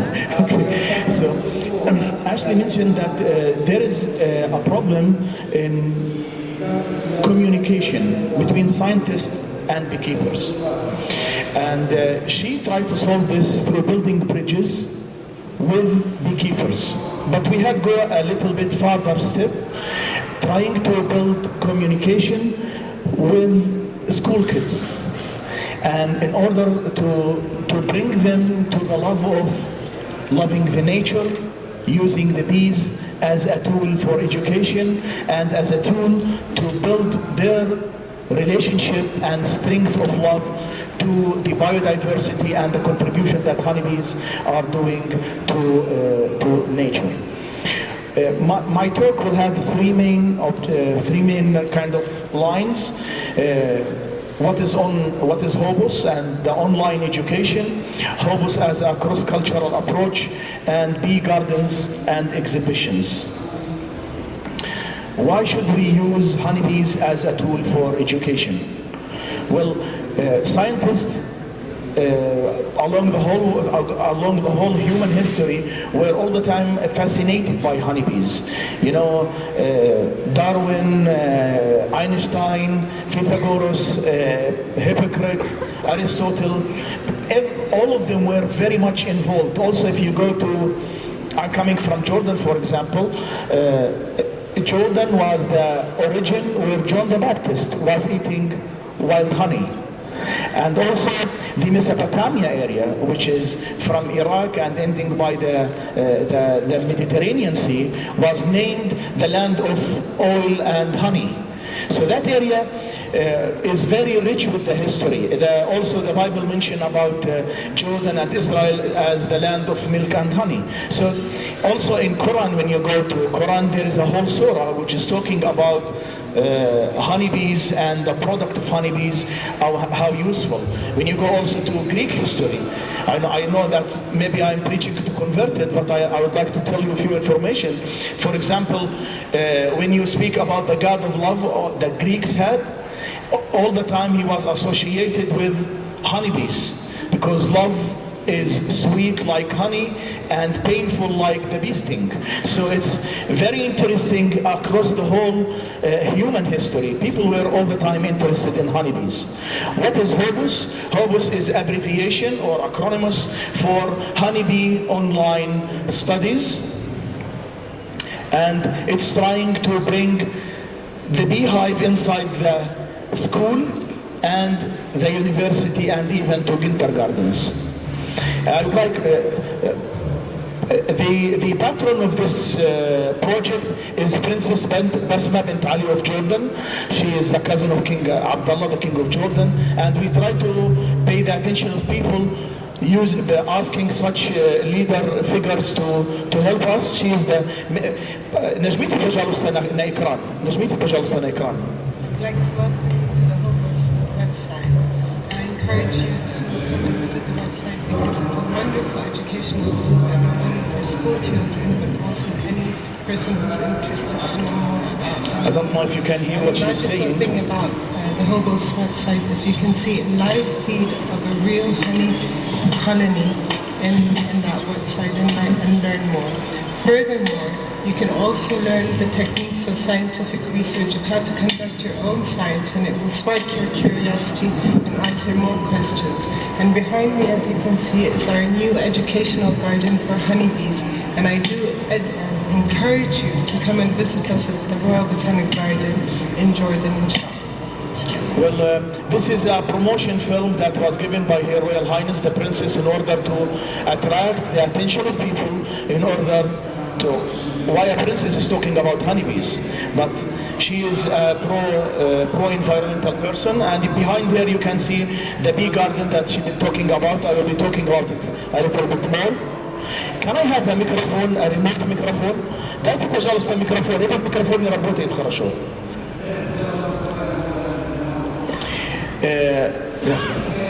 Дайте, пожалуйста. Он не хорошо. Stand back. Работает так нормально. Using Hobos, we are trying to, using Hobos, we are trying to pay the attention of kids to many things that are happening inside the colony. There is chemistry, there is biology, there is behavior, there is geography where the colony is, there is environment because they are interacting strongly with the environment. There is mathematics if you calculate how many bees flying in, flying out. There are correlations, how many bees flying depending on temperature.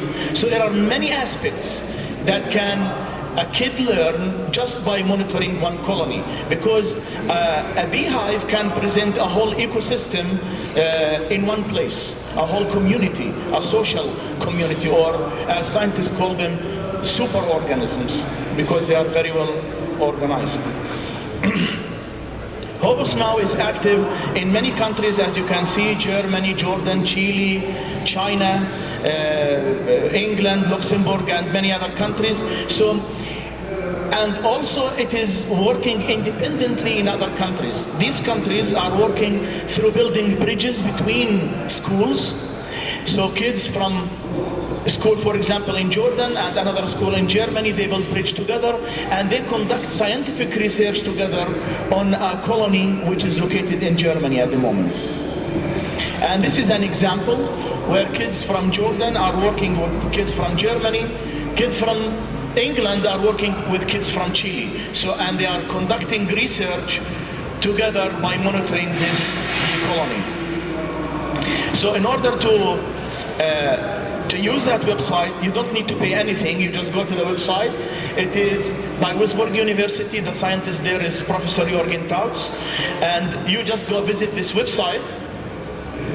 And there are several aspects that you can see. For example, bee counter, film, internal video, a video camera which is transferring information real-time online on the internet. Another internal video camera, which is in the bottom, and this is a thermal camera for flying in, flying out bees, and directly this information is uploaded real-time, anonymously, second by second, online.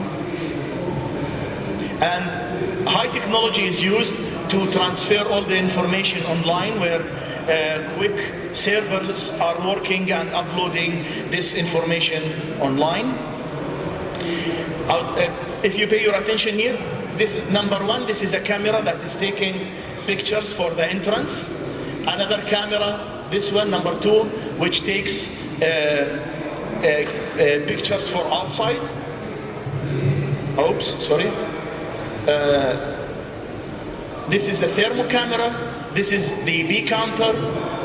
Number five is a way to know what is the weight of the colony, so you can evaluate, for example, what is the weight during the morning or during the evening, during winter time or springtime.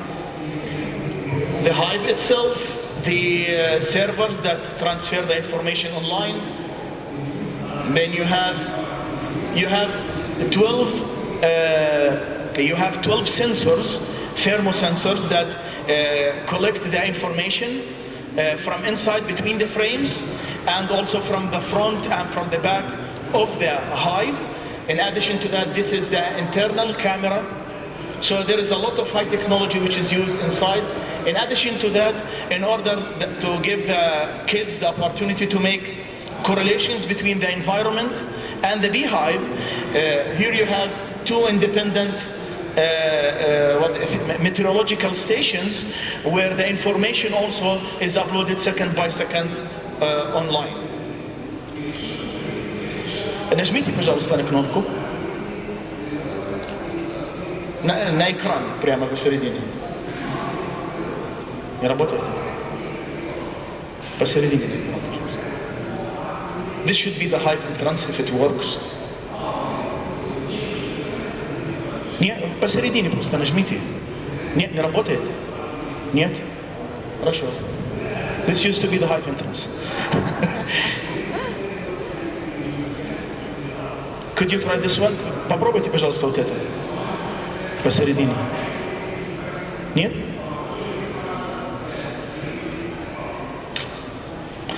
Okay, may you close the... закройте это самое, идите на файл. Вот. Это...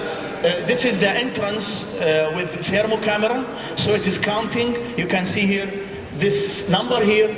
This is the hottest bee flying in, flying out, and this is the minimum temperature on the hive entrance. So a child can make correlations. The flying in bee is hotter than the flying out, or the opposite for them. I don't know the answers. And I'm sure most of scientists even here don't know most of the answers. So a child in the school can run a research and learn the answers by himself. For example, if a biology teacher go in the lab with the kids, the teacher already in advance know the answer. But with this tool, teacher and student will be discovering together the answer. Следующий фильм, пожалуйста. This is the internal camera, where a child can monitor and can, for example, he can learn how does the sleeping bee look. So, and he can, we tell him, for example, give him the instruction, how does it look? And he start looking for a sleeping bee. For a sleeping bee, not sleeping me. So, a sleeping bee, and you can run a competition inside the classroom, and then the teacher can correct them which bee is sleeping, which bee is not sleeping. And they can see, for example, the prophylaxis between bees. They can see how they are filling the honey inside the cells, or pollen, or how they are closing, the hatching, everything. They can monitor all this. Could we go to that? Следующий фильм, пожалуйста.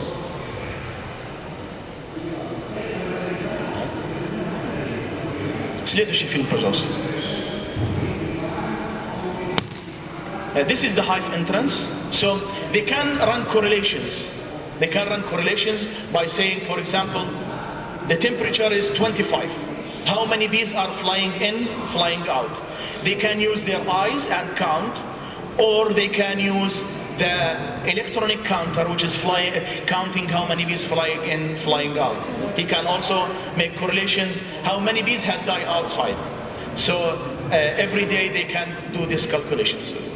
Давайте идем обратно на презентацию. Следующее. Это уже сработало. Ко всему этому есть... Ко всему этому можно, если это будет нужно, то тоже можно... I'm sorry. If it is needed, you can put also microchips on each bee, so these bees can... you can find out how long they spend time outside. So you could do that also. And all this data is updated, uploaded online, and there is also a group of materials, for example, available for high schools.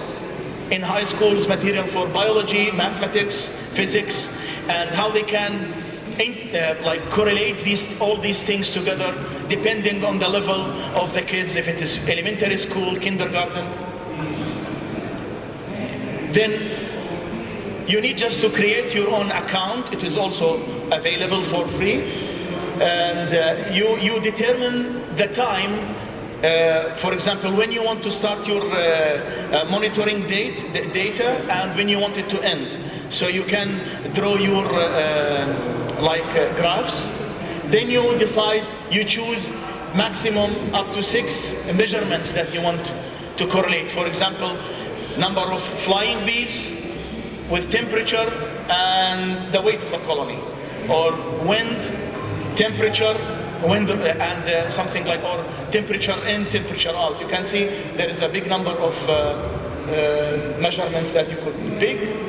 Then you click to submit, and then it draws for you directly per day or per minute, depending on the interval that you choose, the graphs, so you can use it as a tool in education or research. This tool can be a very fertile area, not only for, it can be a very fertile area also for scientists who want to monitor particular things inside colonies in behavior. I still have 6 minutes, wonderful. Also there is a lot of, almost, yeah.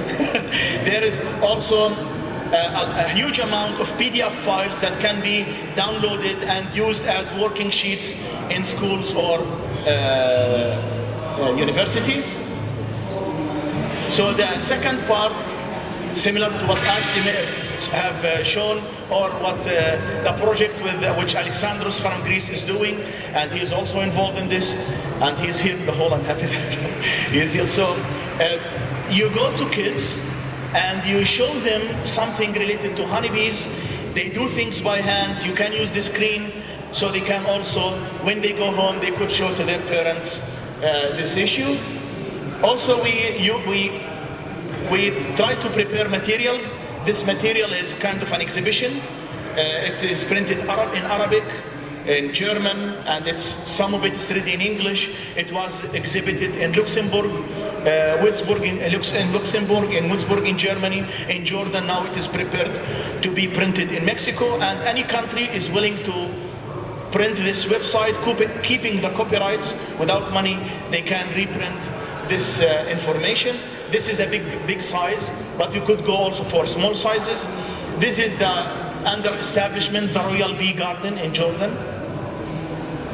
And let me finish with something interesting. This project won several awards internationally. And this morning, it won the bronze medal in this morning. And in the evening, they announced that it is winning, and just an hour ago, they decided that there might be something changed. So they might change their mind, but we are winning because we are sharing with you our experience and sharing with you this project that might be helpful in other parts of the country, of the world, and it is free for use. At the end, I would like to say, this initiation was started by Professor Jürgen Tautz from Duisburg University. This is his team. And I would like to thank Vita Europe, who had helped me to come to this conference. And I would like to thank you all for your attention. This is the website, and thank you very much. Спасибо большое.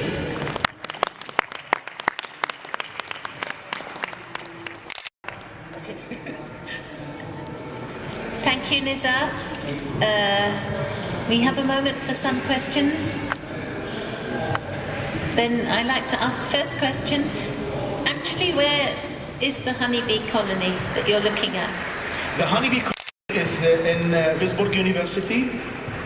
It is on a balcony, and all the surrounding room is a lab, which is collecting the data from it with huge computers, because it's very heavy to upload the information second by second, even less than parts of the second. So 14 pictures per second, actually. The colony is living in Germany, in Duisburg University, yes. But in a frame hive. Yeah, it is in frame hive. But thank you for the question.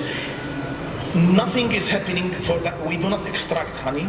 We do not make any treatments except varroa treatment, and they reproduce as if they are in the wild. So there is no beekeeping activities inside that colony. It's monitoring as if it is a wild swarm, except bringing treatment for varroa mite. Very interesting. Irfan. Microphone. Yes. How long the colony is alive? What do you mean? It's already about 4 years. Okay, well, yes, it's the same colony. They did not die yet. So they feed it when it is hungry, that's it. But again, no honey is extracted from there, so it is able to compensate its needs. So, and the data online is available since over 2 years. You can go track data for more than 2 years, since beginning of 2011. Sometimes in winter time, we stop the records for maintenance purposes. Yes. Okay, Nizar, that's perfect timing. Thank you very much.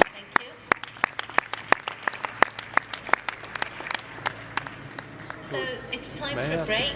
We start again at 5 o'clock with a very interesting paper from Azerbaijan. As far as I remember, the first time we had a paper from because I wanted to present it to our guys in Bulgaria. So, see you soon. Probably someone from the education ministry, something like that. I'll give you my... Thank you very much. That's a really great project. I isolated the code. I didn't see the full speech. I can give it to you on my flash memory, no problem. Yeah. Thank you so much. Thank you very much, sir. I can, if anybody need it, I can give it on my flash memory. Oh yes, thank you. The presentation is... Can I have it? Yes. Business card? Yes, please. Thank you. I'm very interested in that. How do I, what was the website? www.hobos.de. Hobos. Thank you very much, that was fascinating. Very nice. The only problem that you are not sharing is the audio from the box. From both sides.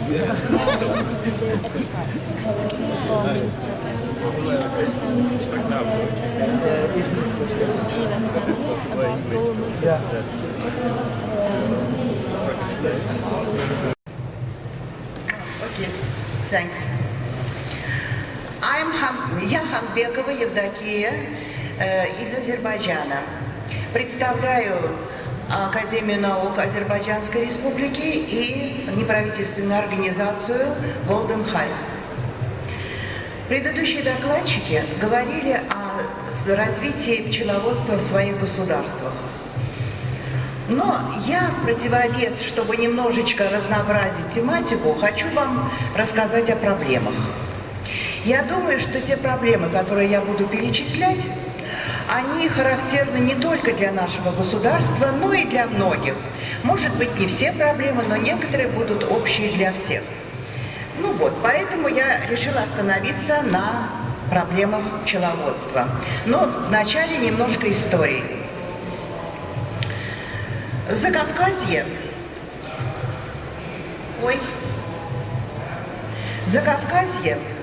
и в том числе Азербайджан, это родина серой горной кавказской пчелы, Апис мелифера кавказика.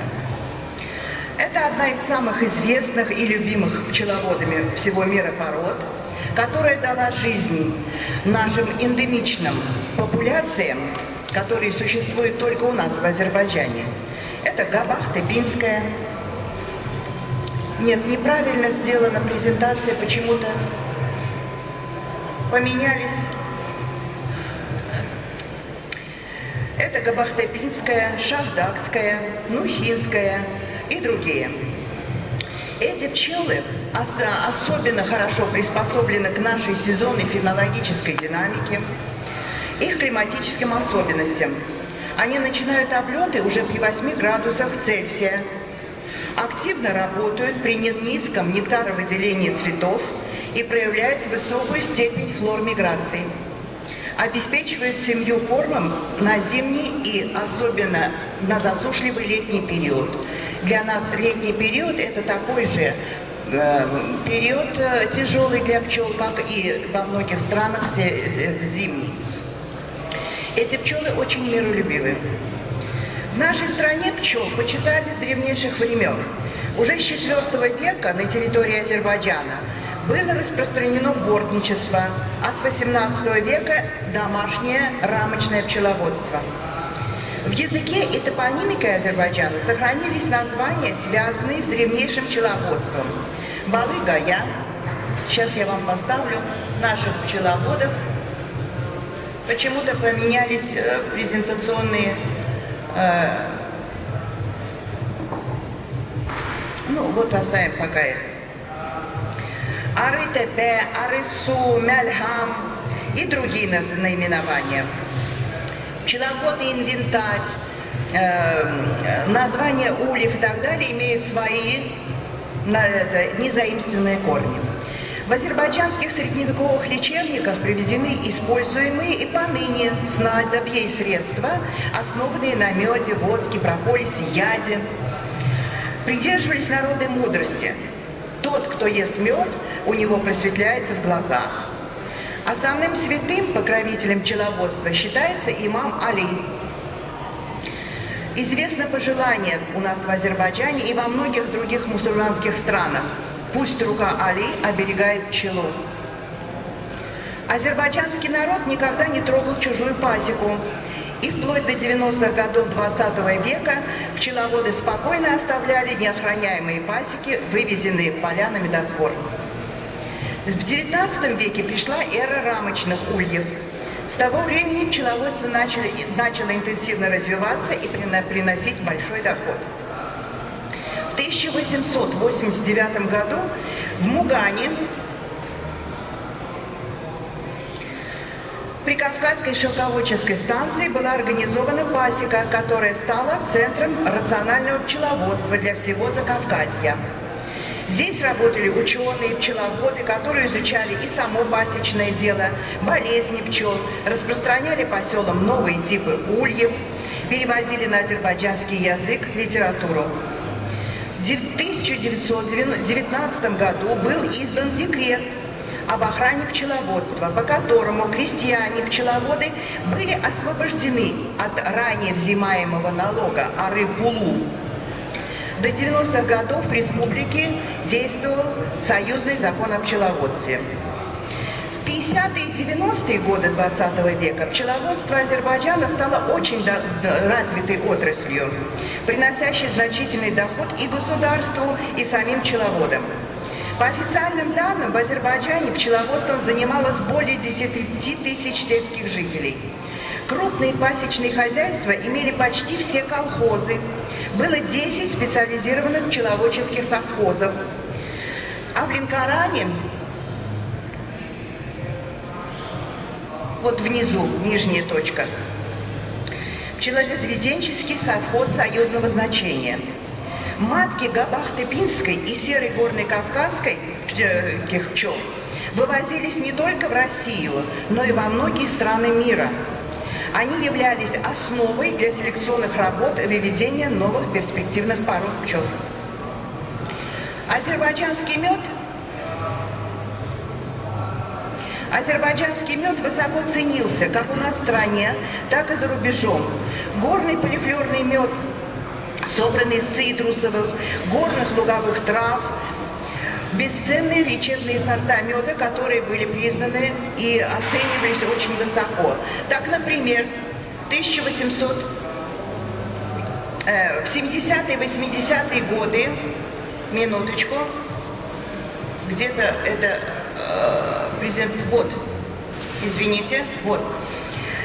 В 70-е, 80-е годы мед из Шамахинского пчелосовхоза, пасека моей мамы, неоднократно экспонировался на ВДНХ и получал медали. В 60-е, 80-е годы статистика насчитывала до 300-450 тысяч пчелосемей. А ученые рекомендовали увеличить их число в 4-8 раз. Это, утверждали они, вполне возможно в условиях рационального использования медоносных угодий 9 вертикальных климатических зон, которые у нас существуют. Плюс еще с учетом особенностей географического рельефа и теплого климата. В настоящее время пасечное хозяйство республики находится в критически неустойчивом состоянии. Число пчелиных семей ежегодно меняется в широком диапазоне, зависит от погодных изменений и вспышек различных эпизоотий. Потом феномена коллапса пчелиных семей. Это говорит о том, что в пчеловодной отрасли Азербайджана далеко не все благополучно. С 90 по 99 год, вот это сейчас показывается, значит, регионы интенсивного развития пчеловодства вообще, те места в Азербайджане, где пчеловодство развивалось очень интенсивно. С 90 по 99 год пасечное хозяйство Азербайджана сократилось на 45%. Тому было много причин. Большое количество пасек было уничтожено в районе военных действий в Карабахе. В период расформирования совхозно-колхозных хозяйств пчелосовхозы и колхозные пасеки перешли в частные, часто непрофессиональные руки, остались без должного ухода и начали гибнуть. Получив независимость, наша страна, к сожалению, осталась без пчеловодной инфраструктуры. В настоящее время пчеловодством в Азербайджане занимается, вот эта диаграмма, занимается около 3500 человек, а пасечное хозяйство всей республики оценивается в количестве около 212 тысяч пчелосемей. Это как минимум в 3 раза меньше, чем необходимо для рационального развития отрасли и оптимального его функционирования. А республика может обеспечить в 6-8 раз большее количество пчелиных семей. В настоящее время медовая продуктивность пасек очень низка.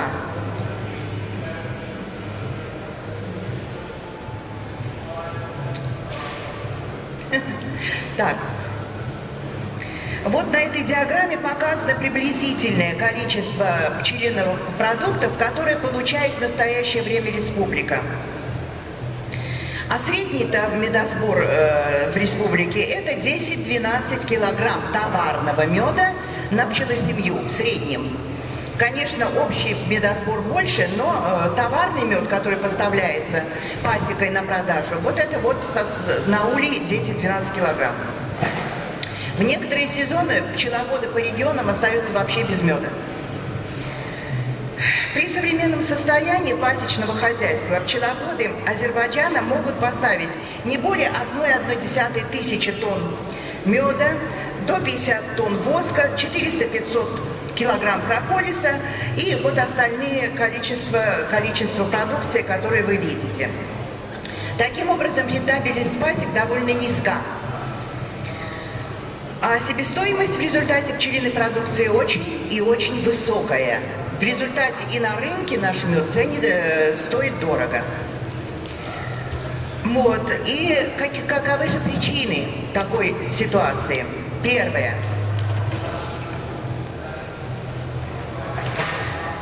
используются малопродуктивные поместные пчелы. Эта проблема, пожалуй, самая труднорешаемая. Важнейшим условием рентабельного, доходного и устойчивого функционирования пчеловодства, в любой стране, я думаю, является использование чистопородных маток, вообще пчел, приспособленных к климатическим условиям и медоносной флоре того региона, где они существуют.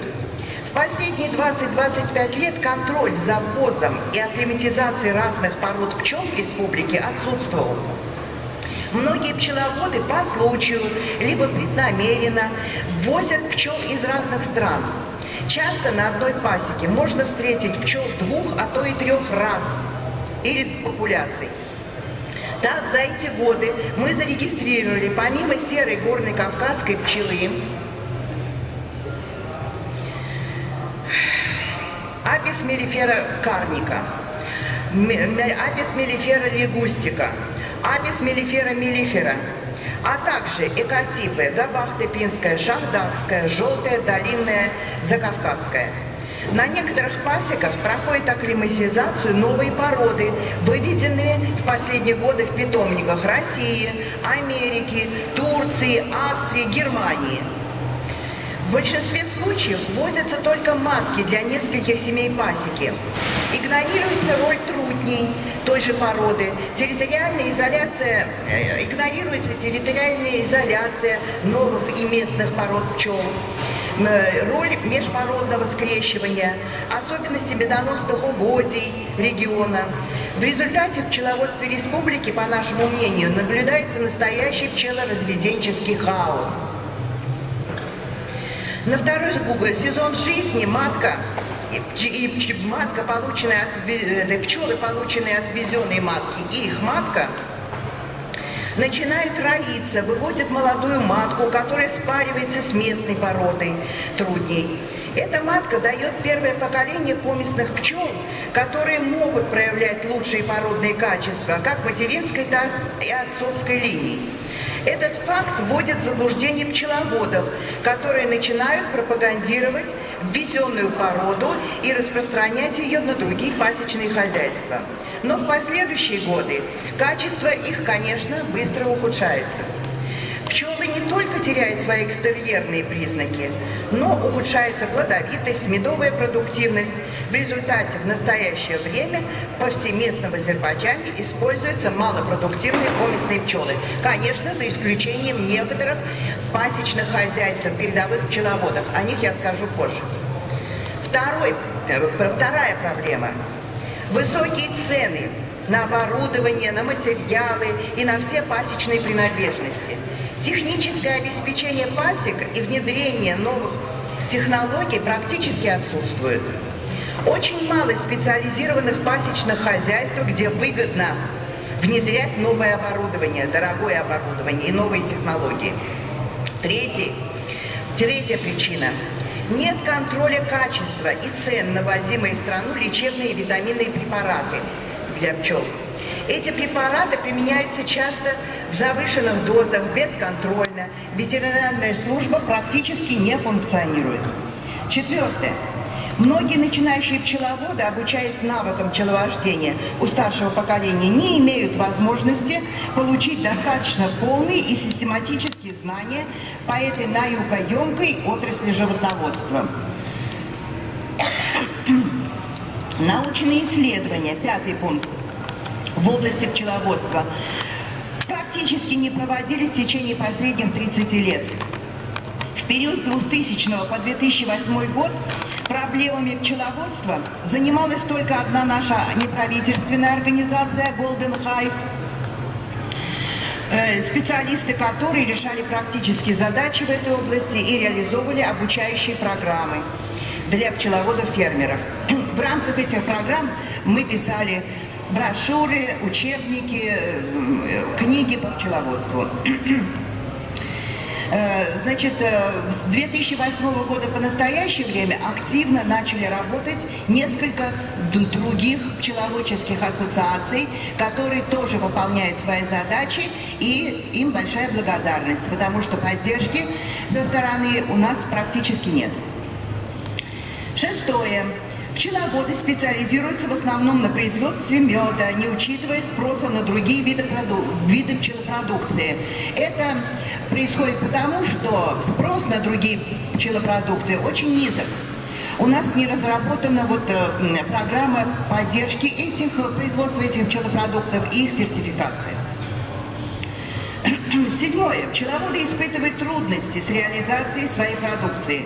Спрос на хороший азербайджанский мед у населения высок, но механизм доведения его до покупателей недостаточно эффективен. У пчеловодов из отдаленных районов мед высочайшего качества и уникальных сортов остается нереализованным из года в год.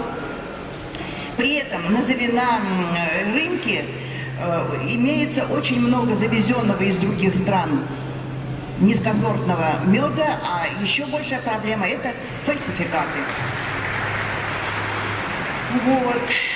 Следующее. В настоящее время огромный урон пчеловодству наносят известные болезни: воротоз, назематоз, акаропидоз, гнильцы и так далее.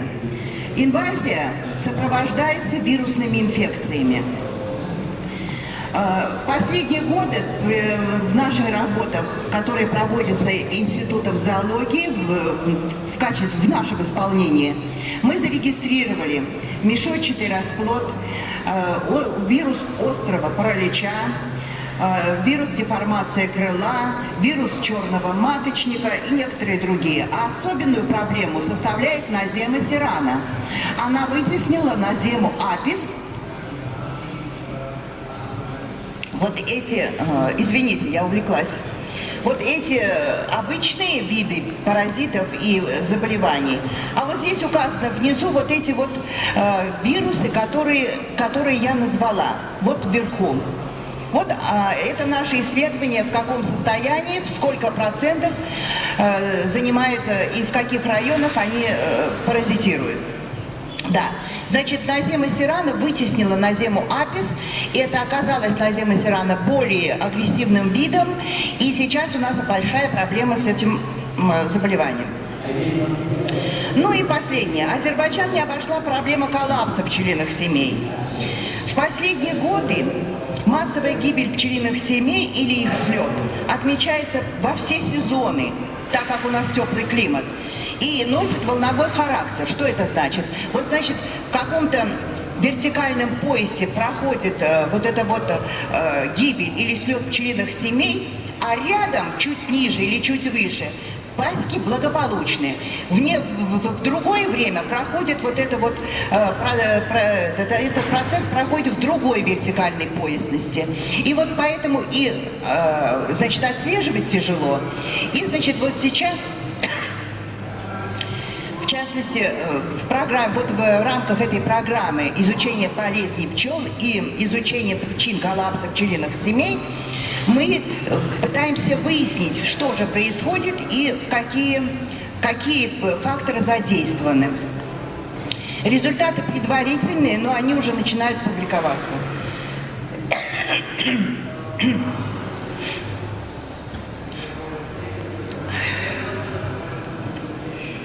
Конечно, это очень большие проблемы, связанные не только с нами, но и с государственной поддержкой, потому что только в последние 2 года государство начало поддерживать программы развития пчеловодческой отрасли на государственном уровне.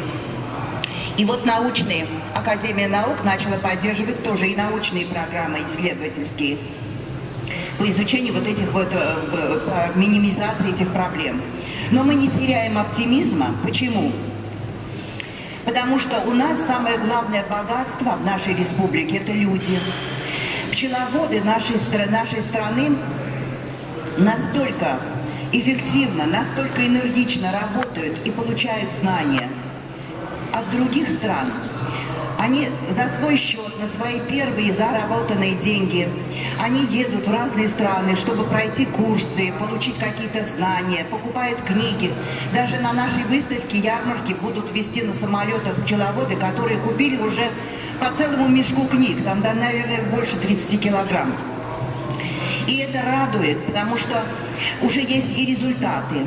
Есть пчеловоды, которые за этот год заработали 200 тысяч евро, занимаясь пасечным хозяйством. Есть пчеловоды, которые 25-30 тысяч евро. Вот разводит руками наш представитель. Но у меня есть такие данные.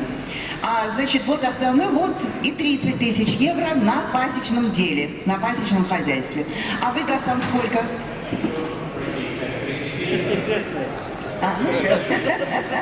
Ну и хорошо, дай Бог, чтобы у вас было все в порядке. Все есть. Вот. Значит, все, на этом я заканчиваю и считаю, что пчеловодство это очень эффективная отрасль, которая может окупиться за 1,5-2 года в качестве мелкого фермерского бизнеса и принести доход в нашей республике, по крайней мере, 8-10 тысяч сельских семей. А это уже большое дело. Спасибо за внимание. Спасибо за внимание.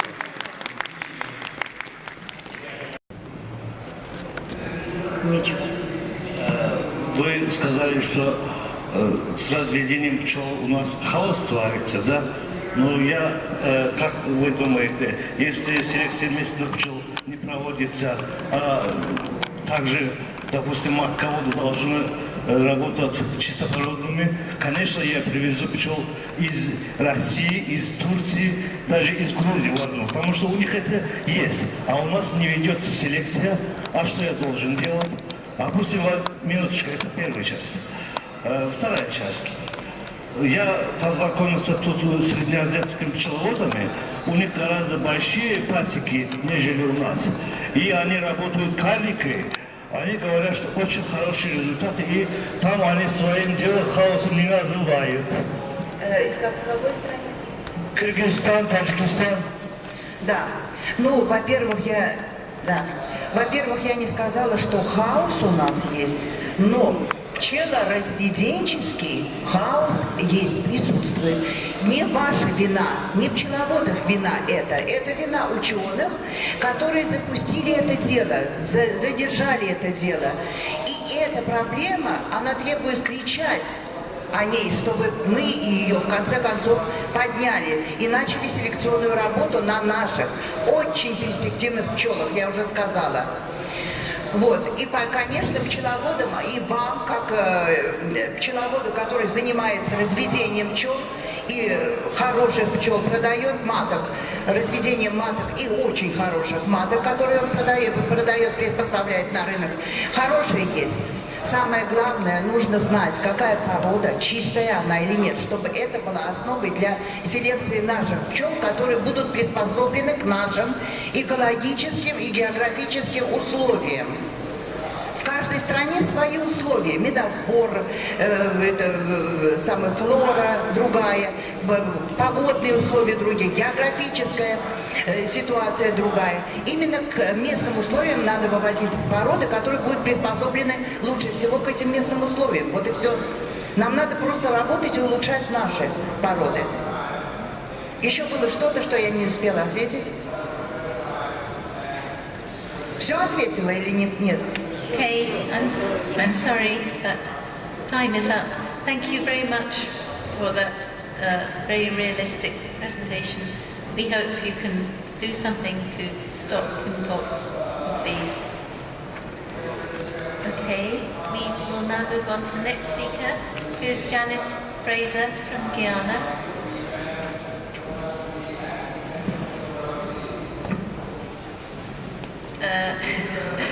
Is Janice here? We know that Janice has registered, but not here. Okay, fine. That's good. It gives us a little bit of time. Maybe we can just go back to Azerbaijan.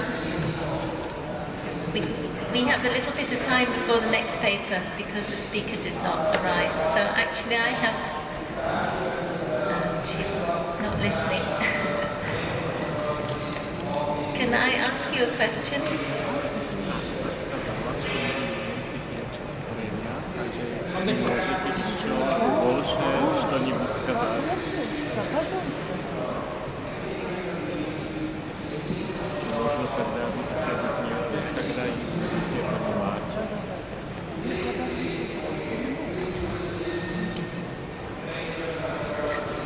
question is it not possible for you to do something to ban imports of queens into Azerbaijan? Or would you want to ban this importation? По поводу запрета ввоза маток, значит, в 2008 году у нас был принят закон о пчеловодстве. Неправительственные организации, в том числе наша организация, занимались его разработкой и принятием. И, значит, в законе прописано, что мы должны сохранить свои породы, свои экотипы и запретить, в конце концов, запретить ввоз других пород пчел, особенно если они не контрольно привозятся. В этом отношении работа ведется. Я надеюсь, что в течение некоторого времени, немножко медленно просто она проходит, я думаю, что в течение некоторого времени, когда наладится вот именно селекционная работа, мы сможем это сделать. А сейчас просто невозможно по той причине, что другой возможности нет. Улучшать как-то породные и медоспорные характеристики пчел мы не можем, поэтому приходится возить еще.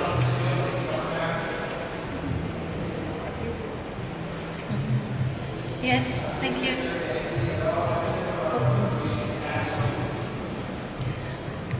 Гасан Далаев, Азербайджан. Мы привозим чистоплодных пчел кавказских. Какой запрет нам нужен?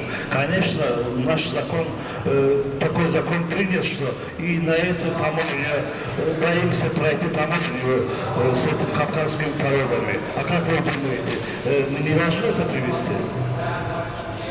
Но я сказала уже, что мы должны сейчас возить. Она не запрет, она сказала. Она сказала. Нет, я ответила, по-моему, что мы вынуждены сейчас возить обязательно, потому что еще вот у нас не налажена селекционная работа. Почему я боюсь Ну, вопрос таможенного контроля, конечно, это не ко мне, во-первых, это государственный вопрос, который решает само государство, руководство государства. Я думаю, что это решение должны приниматься внутри республики и вместе с государственными структурами. Я думаю так. Это не моя компетенция. Okay. Thank you very much. I think we can see what a difficult subject this is. So thank you very much. Thank you.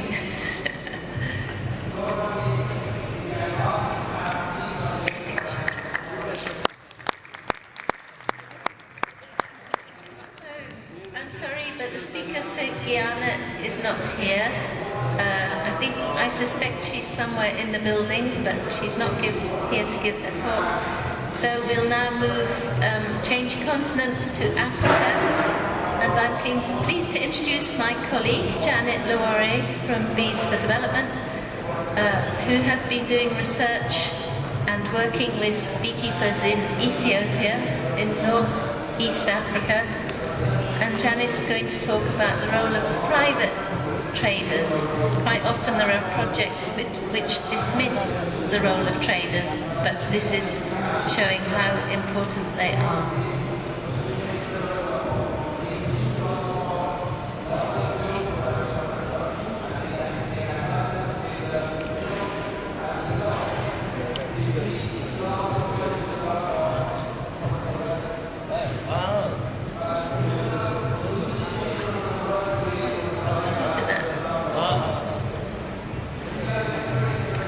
Good afternoon.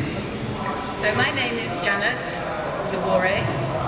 The presentation I am presenting this afternoon is a joint piece of work with myself, my colleague, our chairperson, Nicola Bradbear, and our colleague from Ethiopia, Mr.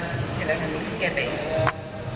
The title of my talk is Pro-Core Honey Markets, the role of honey traders in Amhara, Ethiopia. Development. I work for Bees for Development, an international organisation delivering services to beekeepers in developing countries.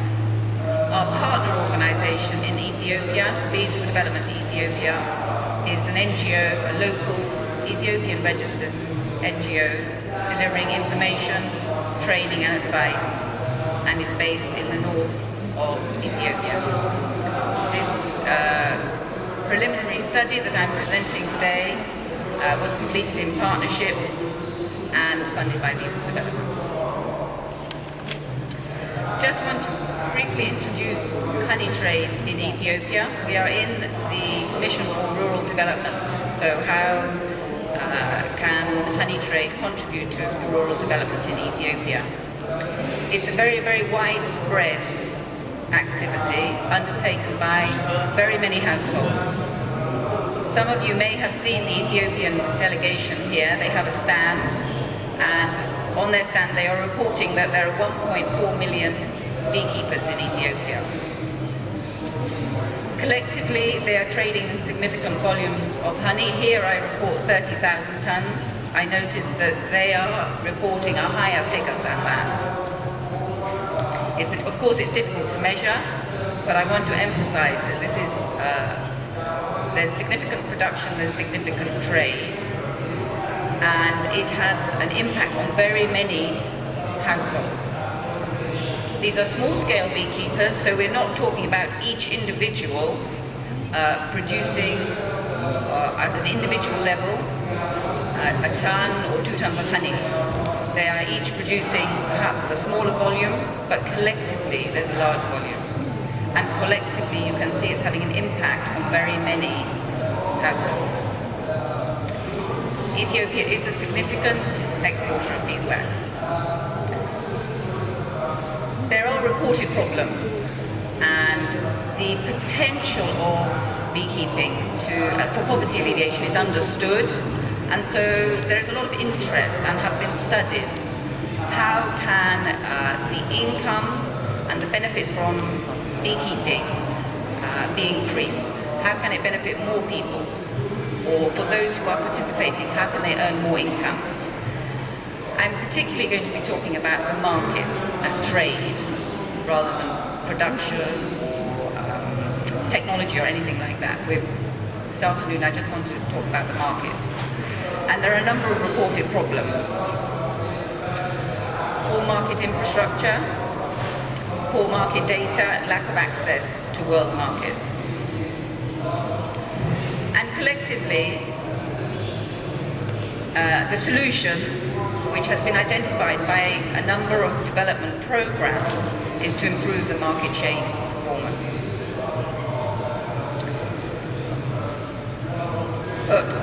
The question I ask myself is, what is improved market chain performance? What are we trying to achieve?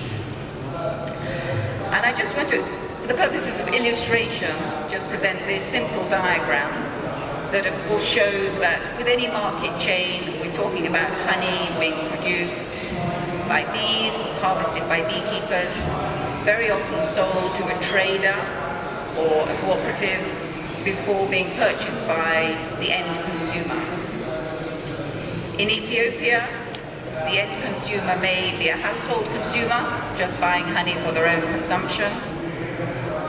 Very often the honey is bought by wine makers who use the honey to manufacture an alcoholic beverage. That's very, very widespread. There are some honey packers who are buying honey to pack as a table honey to sell in supermarkets. Others who are buying honey to export. Of course, this is a very simple illustration. Many markets are very complicated and have many players. But I go back to my original question, is what is an improved market chain performance? This market chain that I've illustrated with that diagram, how do we assess? How do we assess when it is delivering, when it is performing well? What does it mean? I have consulted a number of development or analyses of the sector, development plans, and I noticed a number of words that have been used to identify what we need by an improved market chain performance. Fair, for example, so making reference to delivering a fair return to the beekeeper. Sustainable, a market trade that is viable and profitable and can function well. Export orientated is mentioned. Organized is mentioned, and on the downside you can see the opposite coming in. Often the market chain is criticized for being disorganized, informal. Opportunities are identified, such as the table honey market, which is relatively new in Ethiopia. It's been recognized as an opportunity, but perhaps not yet fully developed. But I felt I wanted to look a bit further for an accepted view of what improved market chain performance, the characteristics of it. And I found one definition in a research paper by some researchers who were studying markets across Africa. And this was their definition, that an improved market chain performance was efficient, responsive to changes, and the third point was inclusion and earnings for the poor. And I just want to emphasize that inclusion and earnings for the poor doesn't just mean that we're looking at a poor person earning what the price or the amount they might be earning, but can they even access that market, and hence the word inclusion. A market, a trade must be accessible. It's of little benefit to be told there is a market out there somewhere if it is inaccessible, or if it's just theory. So the study was to understand the role of local traders in the honey market in Amhara and to assess them against these three criteria. Are they efficient, or do they add efficiency to the market chain? How do they perform in relation to responsiveness? How flexible are they? Can they recognize opportunities? And how do they perform in delivering earnings to the poor or including the poor? Again, I'm just briefly going back to this diagram.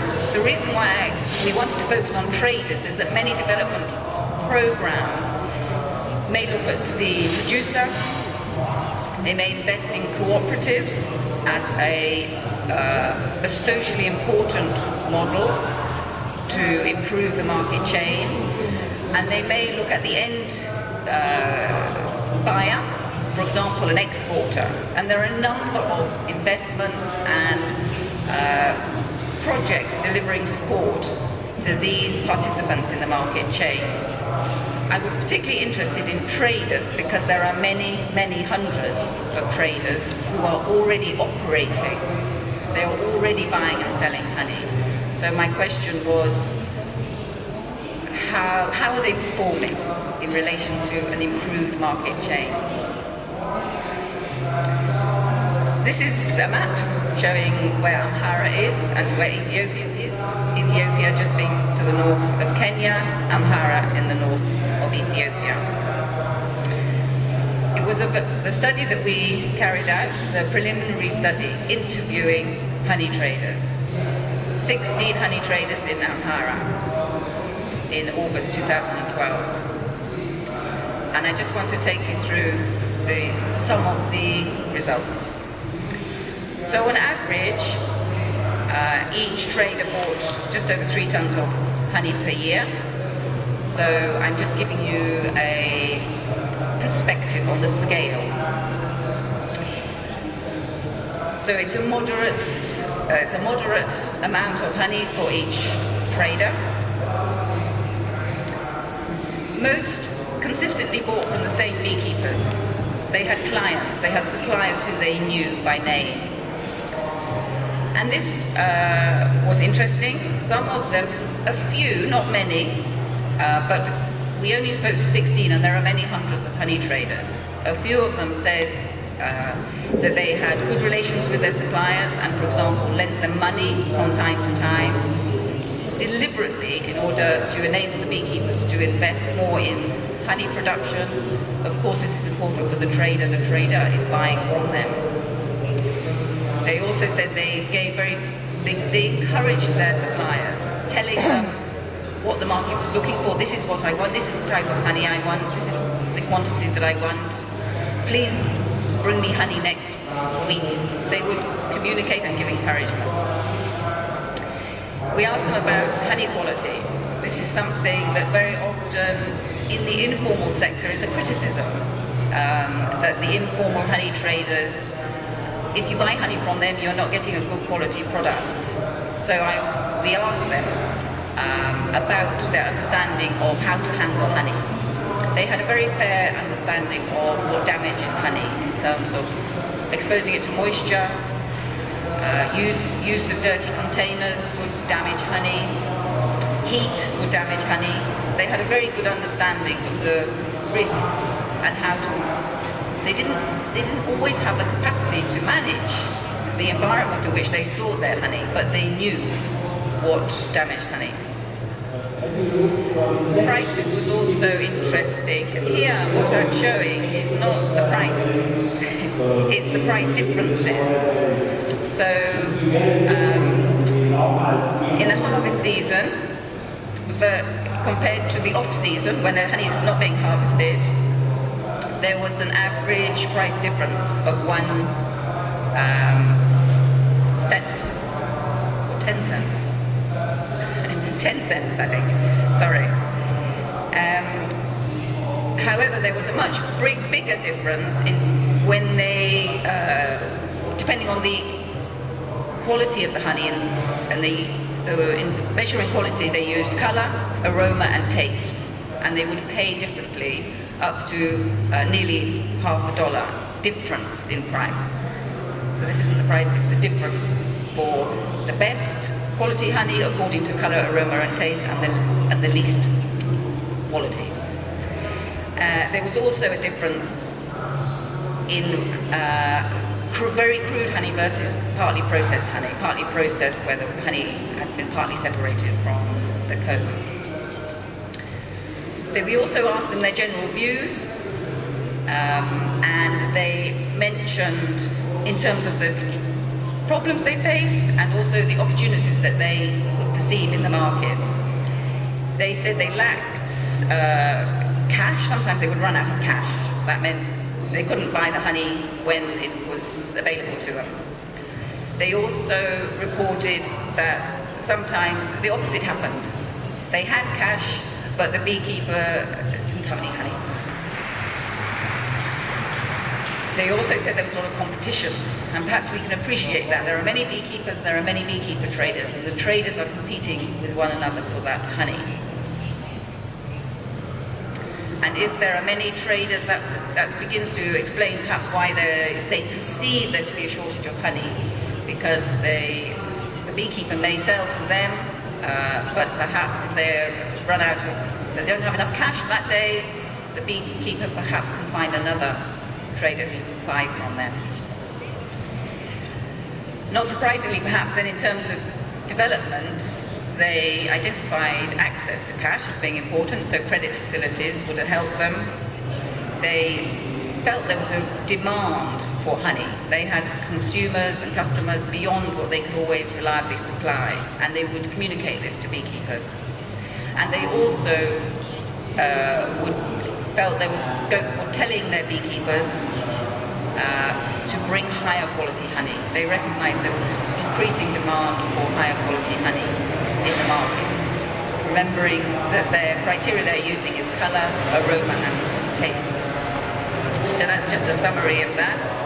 Their constraints, shortage of cash flow, shortage of honey, and a lot of competition amongst themselves.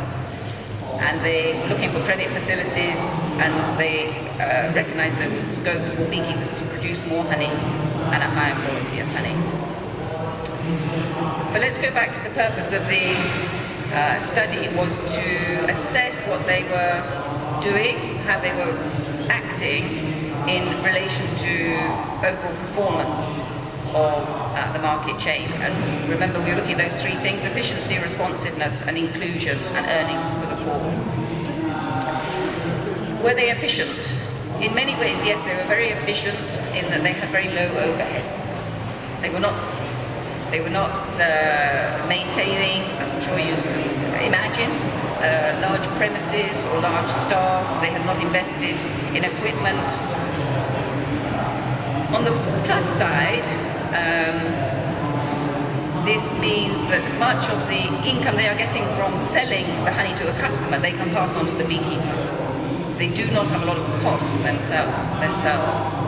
So there was an efficiency there, which had price implications. However, there were inefficiencies as well, in that sometimes they would run out of cash.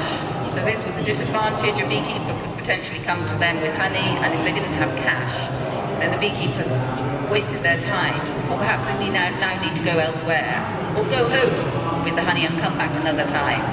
So that could be considered an inefficient use of time.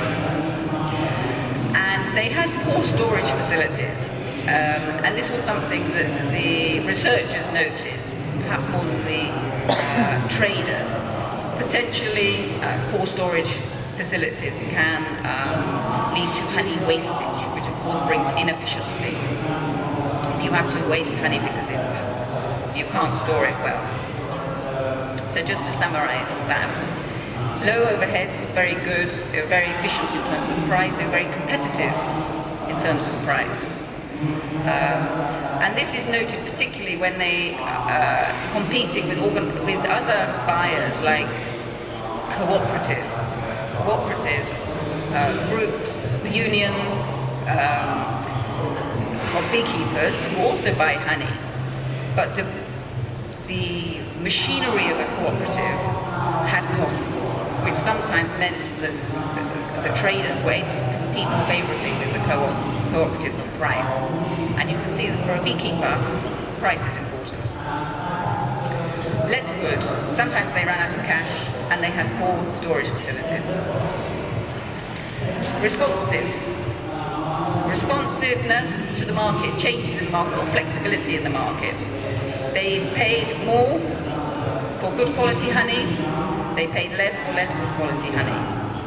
They were willing to buy semi-processed honey, and some of them even processed honey in their premises, depending on their customers. This suggests that they have a good understanding of the different types of consumers. They are selling to winemakers. Winemakers want a certain product. They are selling consumers, direct household consumers want a different sort of product. A few were selling to onward buyers who were perhaps packing or selling elsewhere. They had a different sort of need. Less good in terms of responsiveness is that these were small-scale traders and they had limited capacity to invest in their business, which then constrains their ability to take advantage of some opportunities. For example, they lacked the cash available to bulk honey, and this meant it was hard for them to supply onward buyers who wanted large quantities of honey. They had to, whatever they bought, they had to sell straight away in order to get the money. They couldn't afford, and nor did they have the storage capacity to bulk honey in large quantities. So good, they could differentiate quality, and there was some recognition of the demand for semi-processed honey. They were unable to respond to some opportunities in the marketplace because they had a low capability to invest. Finally, we come to inclusion and earnings for the poor. How did they perform in terms of their impact on poverty alleviation? They're very accessible. If you think of the ratio between trader and beekeeper was perhaps one trader was buying from 20, 30, 40 beekeepers. They were very accessible.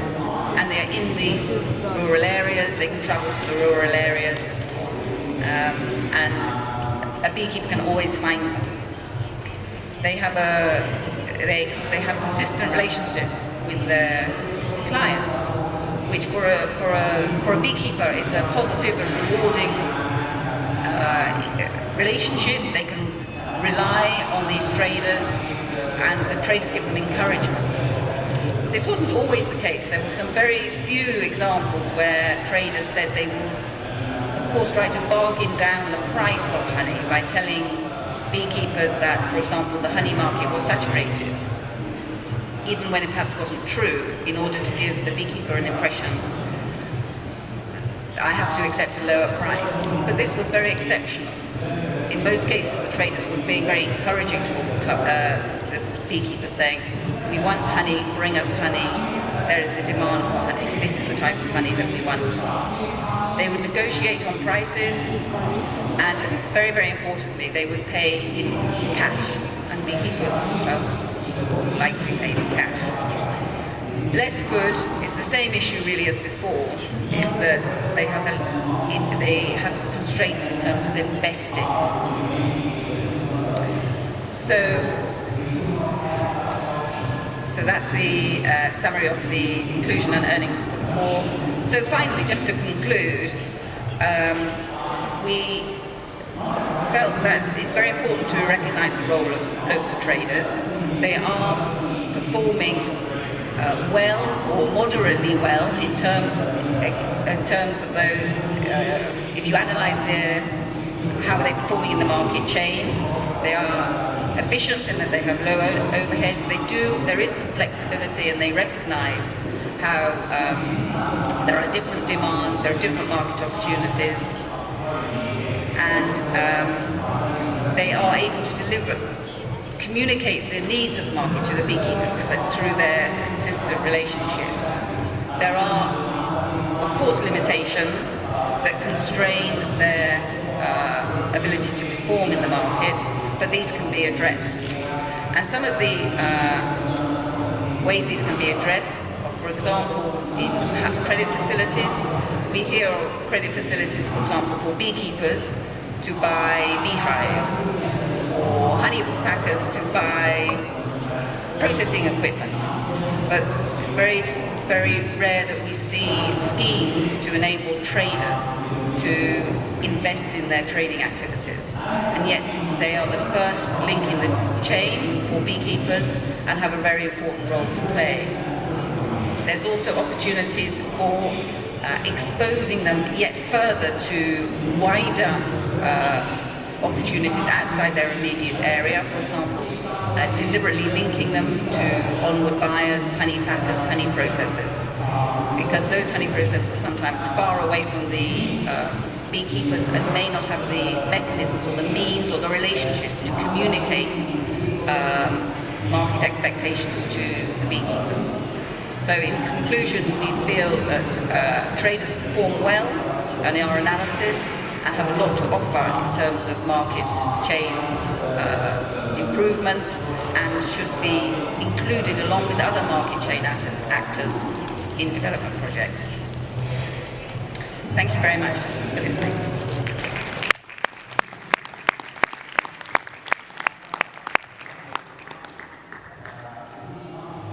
Thank you, Janet, for your nice and clear paper. Any questions? Yes, please, this lady. Can you use the microphone? May we have a microphone, please? No. Я хотела бы задать вопрос. Который больным является и для нашей страны, для Азербайджана. Вопрос о фальсификатах. На этот рынок поступают фальсифицированные имена трейдерам и далее, от трейдеров дальше туда. Или низкосортные, совершенно низкосортные поддельные сортами. Изучали ли вы этот вопрос? Фальсифицированный мед и поступление на рынок фальсифицированного меда и низкосортного, совсем низкосортного. Спасибо.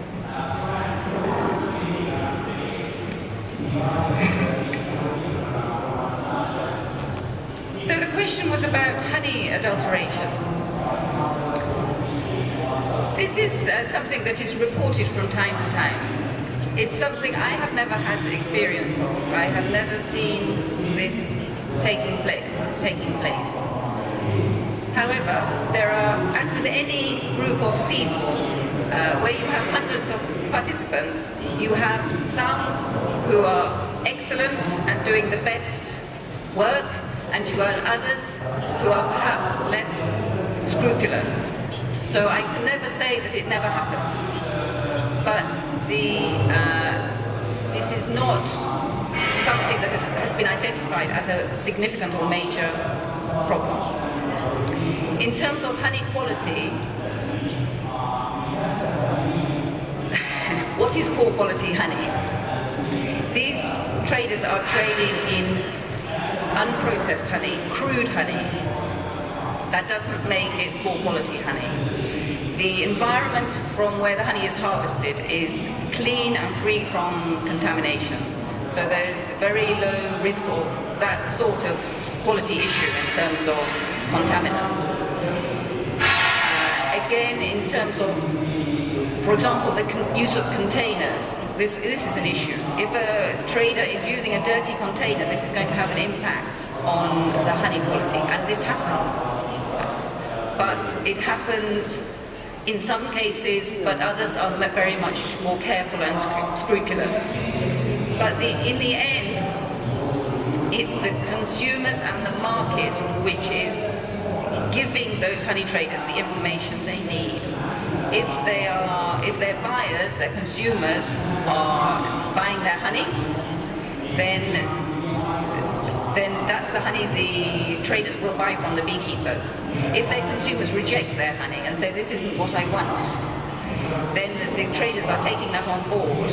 They are communicating to the beekeepers and saying, last time you sold me honey, I didn't sell it. My consumers didn't like it. I don't want to buy it anymore.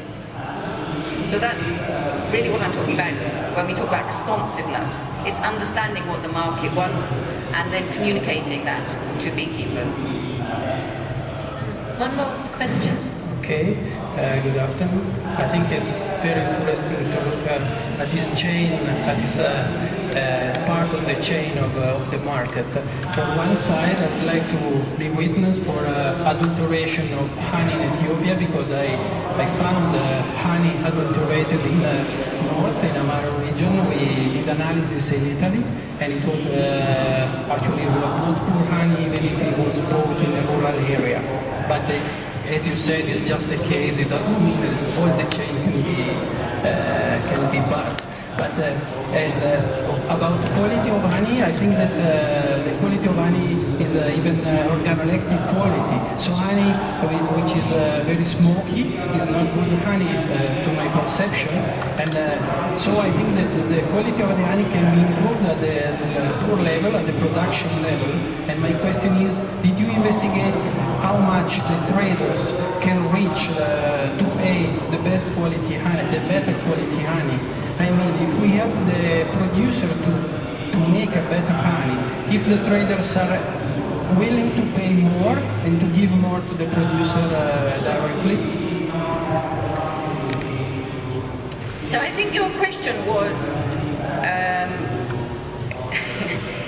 we are recognizing that the traders are differentiating on the quality. They are paying more for the best quality honey, and they are paying less for the lower quality honey. And your question is, how does that impact on the beekeepers? Yeah, for one side. But if the average of the quality produced at the low level, it will be improved.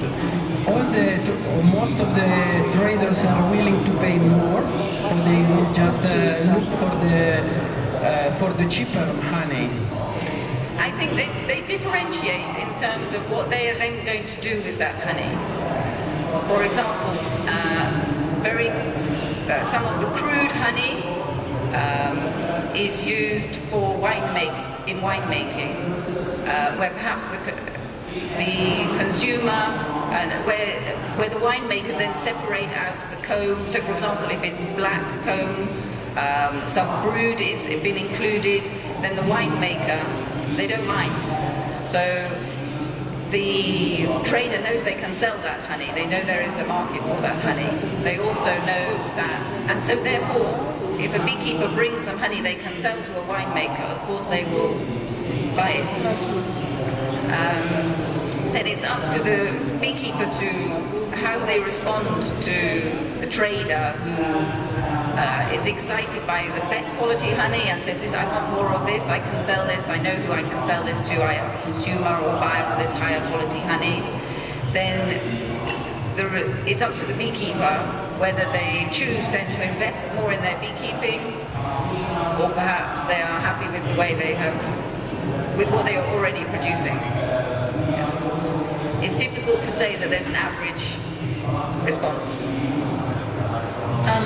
I can see there are more questions for Janet, but we really have to go on. May I know if the next speaker is here? Rafael Calderon. Yes, he's here. So I'm afraid we have to end with Janet there. You can ask her many questions afterwards. Thank you very much, Janet.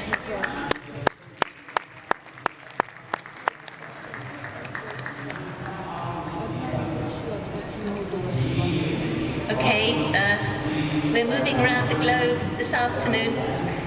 We're now going to Costa Rica, but there is a theme here which is about assisting rural people to do honey trade. I'm very pleased to introduce Dr. Rafael Calderon from Costa Rica, from the University of Heredia, and I won't use up any of more of your time, please. Thank you. Thank you very much. Good afternoon.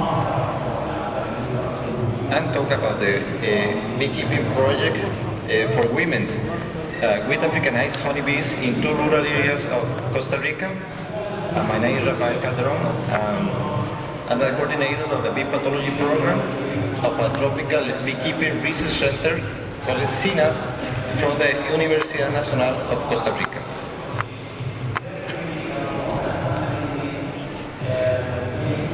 The structure of this presentation, I will show you some information about Costa Rica, also some information on the beekeeping activity in our country, and our institute, the Tropical Beekeeping Research Institute, and later I will talk about the project with training women with Africanized honeybees. Costa Rica, the geographical distribution, Costa Rica is located in Central America. The survey area of Costa Rica is a very small country, it's 51,000 square kilometers, and our capital is San Jose, is located in an area that we call the Central Valley. And Costa Rica is organized in 7 provinces, San Jose, Alajuela, Heredia, Cartago, that they belong to the Central Valley, Punta Arenas, San Juan-Acasi, that is part of the Pacific coast, and Limon, that is part of the Caribbean coast. This is just a map to show Costa Rica, and this is the area that we call the Central Valley, where the capital is located. And our limits are in the north with Nicaragua, and the south with Panama, the east with the Caribbean Sea, and the west with the Pacific Ocean. Just some pictures to show how beautiful is our country. This is part of our beaches in the north of Costa Rica. And the main crops of our country, maybe some of you heard about our coffee. It's a coffee of very excellent quality. We also produce sugar cane, banana, melon, and now they're producing ornamental plants. So which is the beekeeping situation in our country? Well, Costa Rica has the number of hives is about 30,000 hives, and the number of beekeepers is about 600. And the average hive per beekeeper is about 25. And the average of honey production is about 30 kilograms per hive. Most of our beekeeping is made by small-scale beekeepers, and our blooms occurs during the dry season, mainly from December to April. And the origin of our honey is from different plants, so it's a polyfloral honey. So we see the honey situation. While Costa Rica is a high consumer of honey, the per capita consumption is about 300 grams per year. And before 1984, Costa Rica exported honey mainly to Germany, to Europe. But after the arrival of Africanized honeybees, About 50% of our beekeepers get up activity. So at this time, Costa Rica imports honey from different countries. So our institute, CINAT, is a tropical beekeeping research center. We belong to the National University of our country. It was created in 1990 with the financial support of BIT and the academic support of the Utrecht University of the Netherlands. And our staff is composed by 7 specialists in different bee research areas. The main objective of CINAT is contribute to the development of beekeeping and meliponiculture. There is another activity with bees, the meliponiculture, and both activities in Costa Rica and Central America. And CINAT is composed by 7 programs. One is meliponiculture, that is the work with the stinging bees, meliponas, that is native bees for the tropical areas. And also we have another program for ecology and pollination. It is the bee plant, It is the bee plant relationship. Also the beekeeping is the Africanized honeybee management, the queen breeding, so the queen production and improving the quality of the queens. We have also a lab of chemistry, it's to analyze the honey, the quality control of honey. Also we have a bee pathology program to analysis of bee diseases, and also we have a master program that is a regional program for the academic training of students. So also we offer services to the beekeepers. We at the bee pathology lab, we analyze the diseases for brood and other bees. In the chemistry lab, we analyze the honey. And at the palynology lab, we analyze the pollen, identify the floral sources of honey. And in the queen breeding, we produce and select queens for the beekeepers. Also, we organize a meeting and a congress and workshop and seminar for the beekeepers. And in addition, CINAT cooperate with different institutions like Agricultural Ministry, Beekeeper Association, also with institutions of Central America like Zamorano and different universities of our region.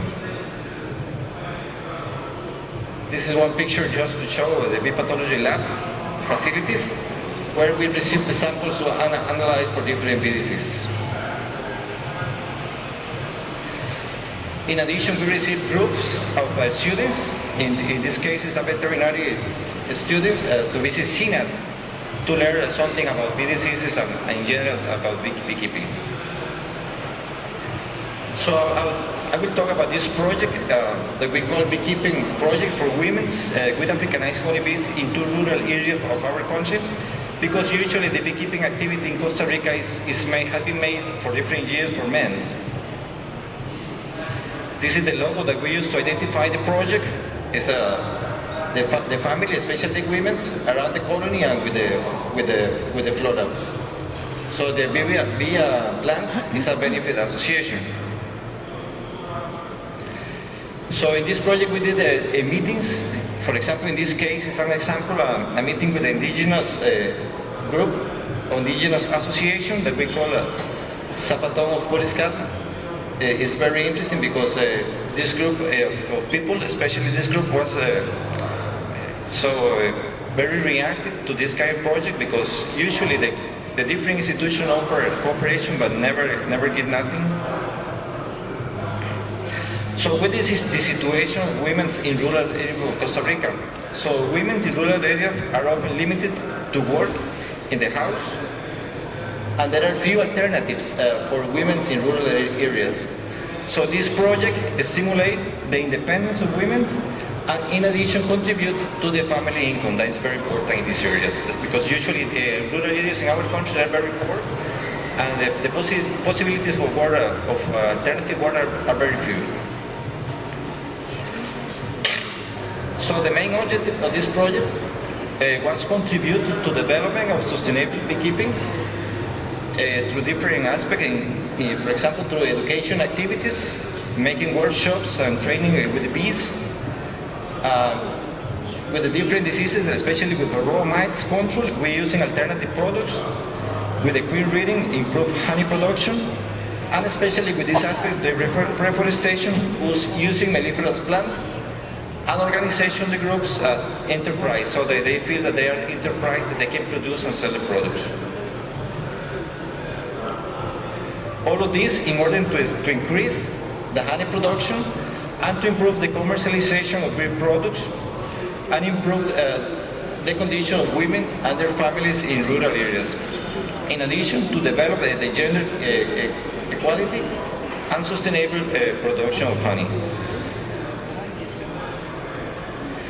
So this project has conducted beekeeping training activities, especially for women with Africanized bees. In this project we involve 11 groups, usually a small association, and most of this association were conformed by women. In this case, this group was conformed only for women, and we have five groups of 5 mixed groups. These are the association involved in this project. So you can see that most of them are formed by women, but some of them also include some men. And this is the area, the project location were two rural areas of Costa Rica. The names are Puriscal and Turuares, and they are located in the central valley of our country.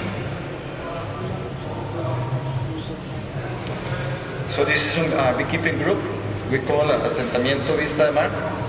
That's a very poor area, and so the bees are a good alternative for these people.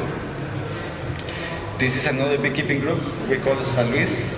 The name of the association is Prasad, and you can see the conditions that are very, very basic.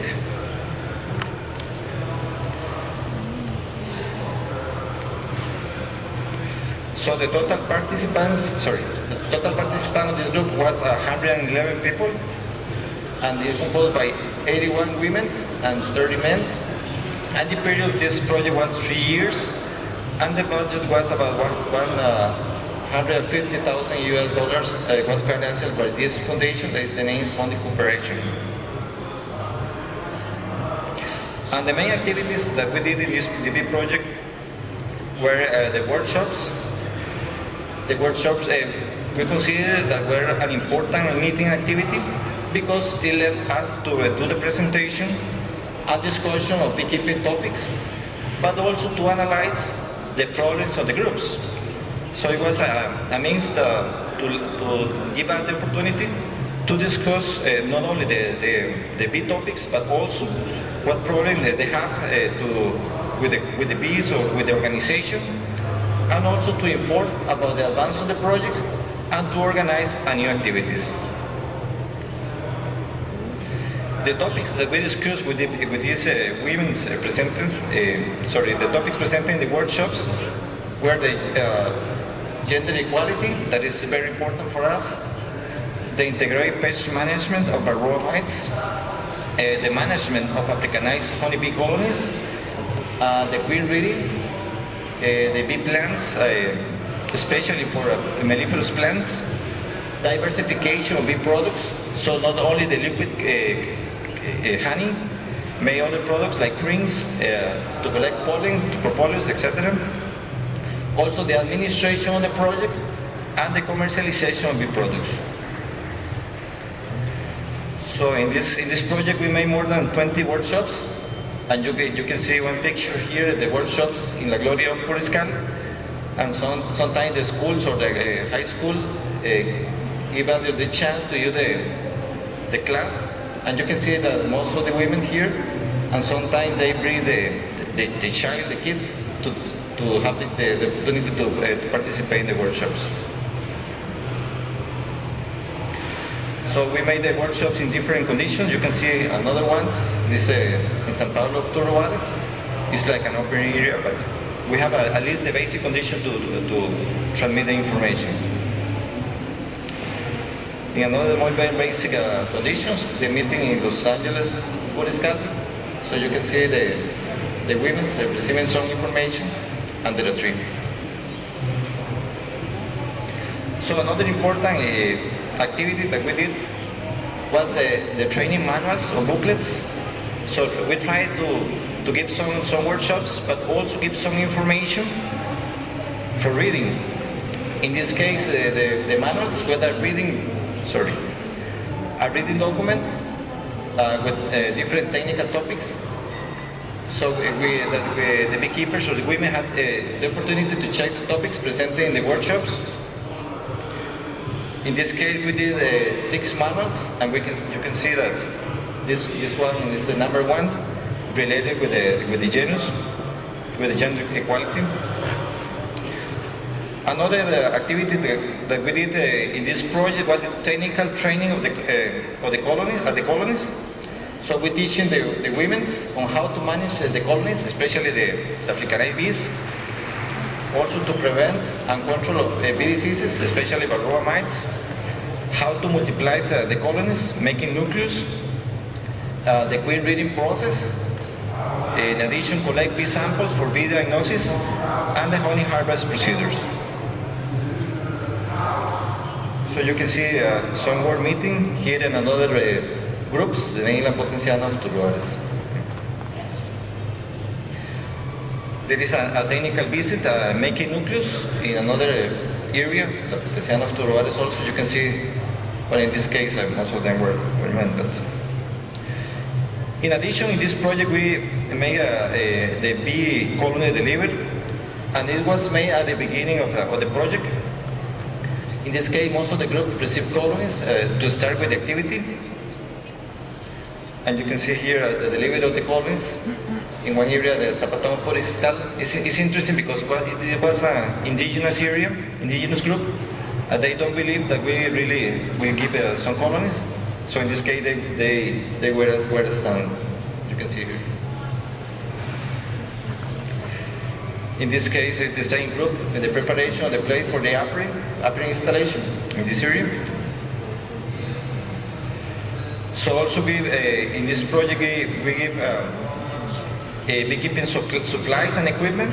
So in this case, all groups receive the basic equipment for the beekeeping with quality standard material.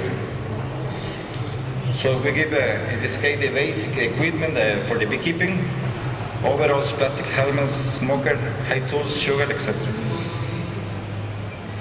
And also the high materials with the identification of the project. And the equipment, the helmets, the overalls, the high tools, smokers. And this is a leader of the work group, it's Norma Perez. Is a member of the group of San Gabriel. In this case, she is preparing the smoker to visit the apiary. So in summary, this beekeeping project for women, we deliver the bee colonies and the material and equipment to the groups, but we also train the women and made the technical visit and to support the field work with the colonies, so to make the project to be sustainable. At this time, I can say that most of the groups produce honey and products and receive an important income to their family. So in general, we think that we receive a positive answer to the groups, in this case, Los Angeles of Puriscal. So just to finish, I would like to acknowledge the financial support to take part in APIMONDIA was provided by the scholarship department of my university and the Tropical Beekeeping Research Center. And thank you very much for your attention.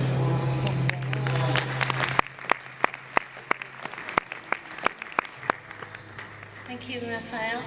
Do we have any questions? Raphael? One? Can we have a microphone, please? Yes. What is the significance of Africanized bees? Why not local bees? What's special about this?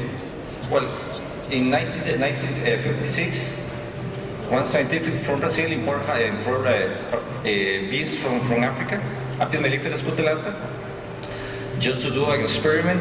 But these bees started they swarm, the Africanized bees swarm much, so they swarm, and they started to move for different areas of America. In Costa Rica, 1983, and they make like an invasion. So before the Africanized bees go to Costa Rica in 1983, we have European bees, but the European bees were replaced for Africanized bees. So it's just a term to use to too different from European bees. I don't know if I answer your question, but it's so part of the history. So these bees moved from Brazil, right in 1986, to Costa Rica right in 1983, and right to the south of the United States some years ago. So now all of the bees that we have in Costa Rica, we call that are Africanized, no European bees anymore. But the people do is to replace the queens to do more gentle bees, because Africanized are very defensive, are very swarm, and very abscond.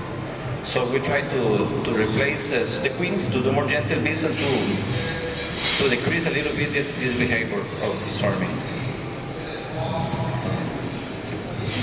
Okay, thank you, Raphael. I think we have to move on. Thanks a lot.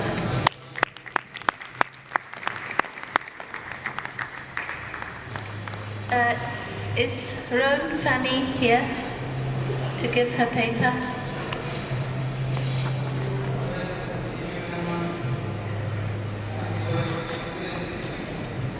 Aha, it's not a her. Is it him?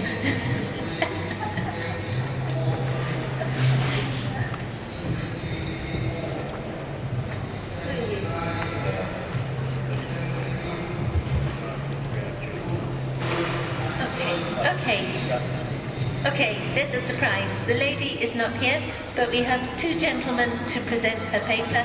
And gentlemen, you need to introduce yourselves, please.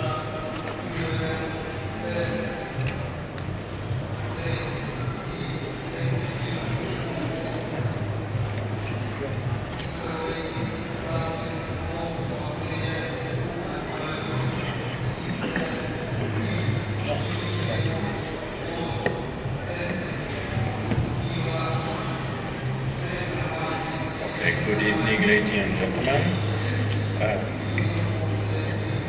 It's close. Okay, good evening, ladies and gentlemen. I have to speak about our study, the contribution of the landscape structure, heterogeneity, and the three components to maintain agricultural biodiversity and rural development. So we are a team of geographers who work with different partners. So our laboratory is entitled the Geography of Environment. We belong to the NRS, the National Center of Scientific Research. Our two partners is Arbre et Paysage, or Tree and Landscape. It is an association who work to promote a tree in the landscape in association with the farmers. And also the Southwest Association of Beekeeping. So it is a study with help of beekeepers. So our goal is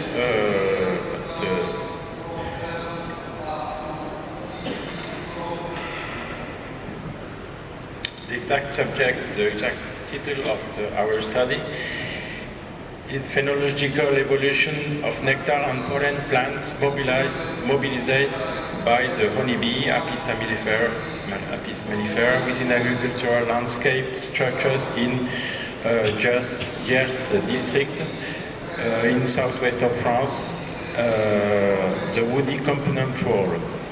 So the goal is in understanding the woody component role in the landscape to the honeybees. It consists of understanding the contribution of pollen and nectar from the woody component, especially in time of food scarcity, in June and August, from the analysis of melisopalinologic data. Our study is a phenological and spatial perspective. So, you see the location of our study is southwest of France. So, in our context of multiple threats on beekeeping and bee colonies, also in a large farming context, weakly diversified food resource cause lack of amino acid, so it induces physiological dysfunction within the honeybee colonies and make it vulnerable to pesticide and disease. And we observe significant change in agricultural landscapes for over 50 years of simplification. For example, hedgerow removal, the use of pesticide, a sharp decline in agricultural biodiversity and spatio-temporal and quantitative lack of resources on aid, and especially in France, a French land regrouping policies. So I would like to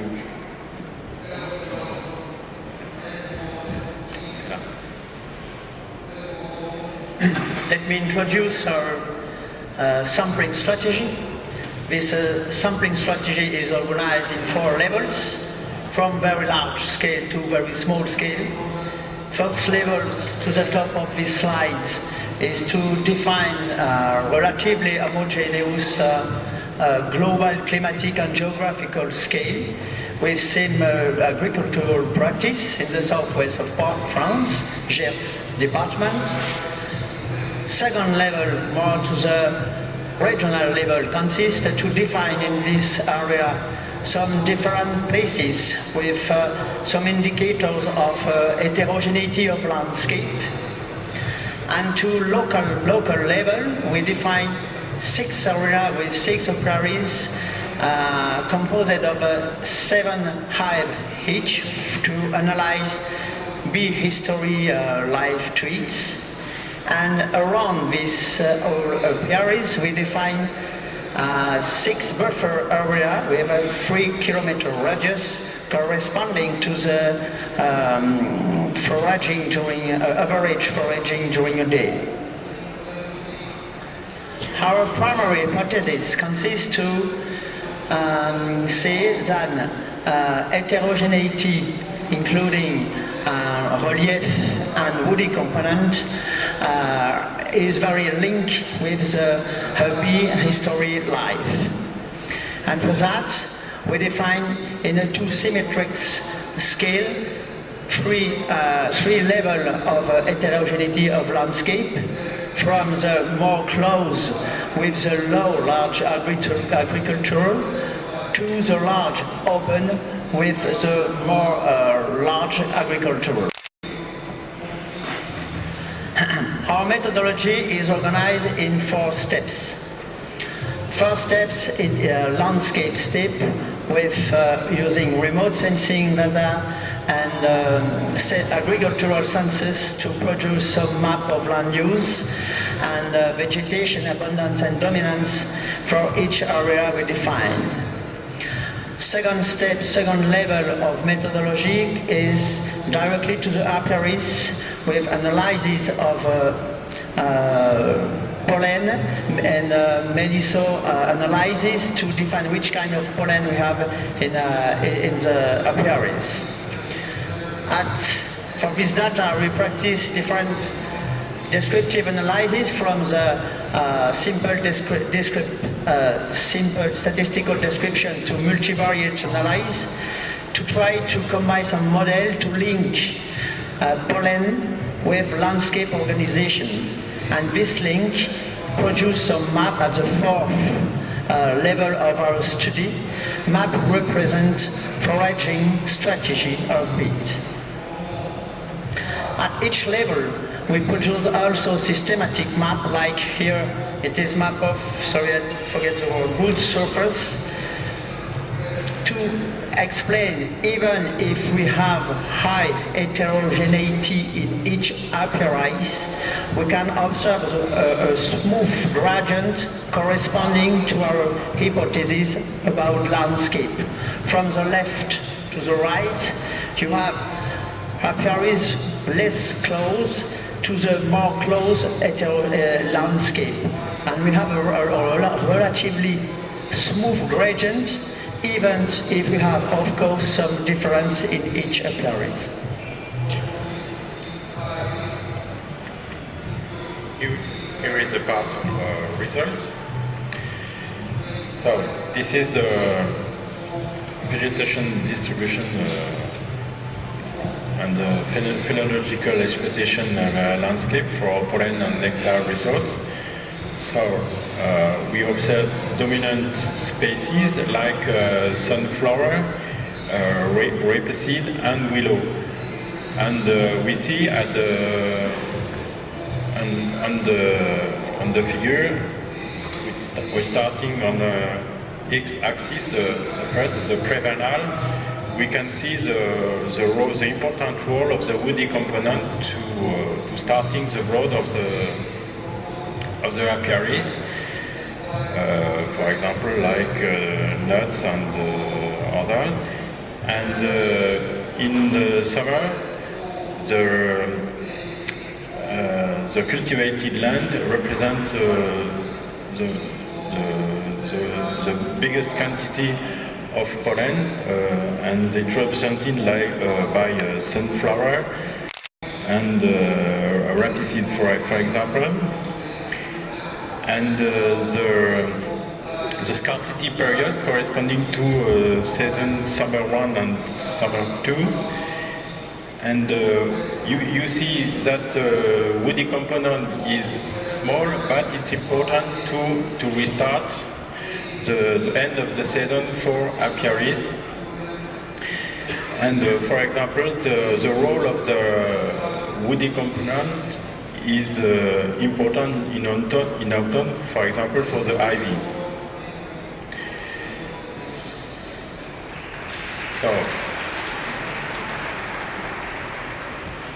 here is a result of landscape heterogeneity and foraging strategy.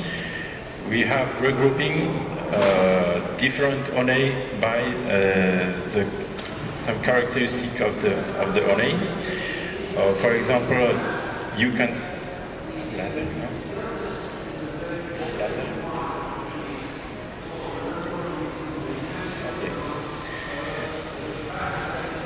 you have different period of honeybee life cycle. We're starting here in prevernal period to going in the end of the cycle is autumn. This is prevernal, vernal, and here we are in the summer and here autumn. And this corresponding to some kind of honey. And this axis corresponding to here monofloral axis of honey, and here multifloral axis. This is a gradient between multifloral and monofloral axis. And here, this is a gradient between here woody component and here vegetation component. For example, here you have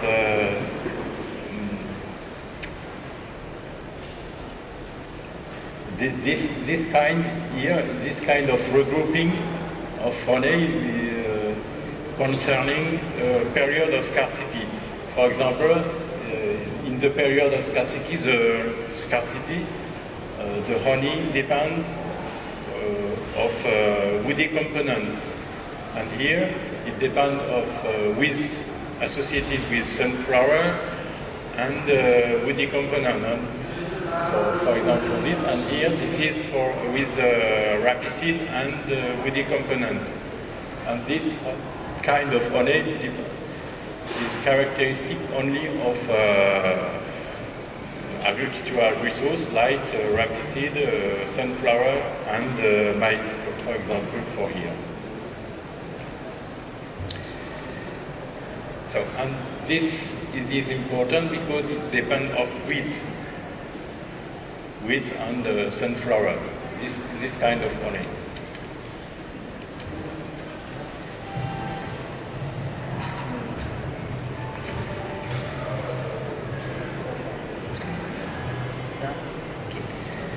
And last results we try to present is specialization of foraging strategies, dynamics. It's relatively difficult to produce some simple maps like that, because there is many informations and there is some diachronic, some dynamic information, but we try. And because it's difficult to read, I propose to explain how to read this kind of maps. You have here, we have an explanation how to read these maps, and after, of course, it's the same for other maps. From the melissophenologic analysis, we can identify some kind of pollen, of course, and we have here, where is the point? We have here a list of pollen. This pollen is linked with different level of land use, of land use map we produce with from remote sensing and census I spoke before. And because we realize data observation each 2 weeks, we have dynamic aspect, and we have here synthetic representation of 3 periods of observation. Pollen links with land use map, and for each date we put some texture in color for the maximum score we observe. And then we can produce map, synthetic map like that. You need some time and to have a detailed interpretation of this kind of maps, but with training it's good results. And what you can see, it's 2 periods. It is pre-vernal period and autumnal period. And here it is more heterogeneous places, and and here more open, less heterogeneous places. And what we can see in the first approach of this kind of map, it is that space, geographical space, is of course not used in the same way, and more landscape is heterogeneous in the way of relief and woody component. More we can have some kind of result for a bee in a different period of its life. And it's why we want to show, of course, and we are happy for that.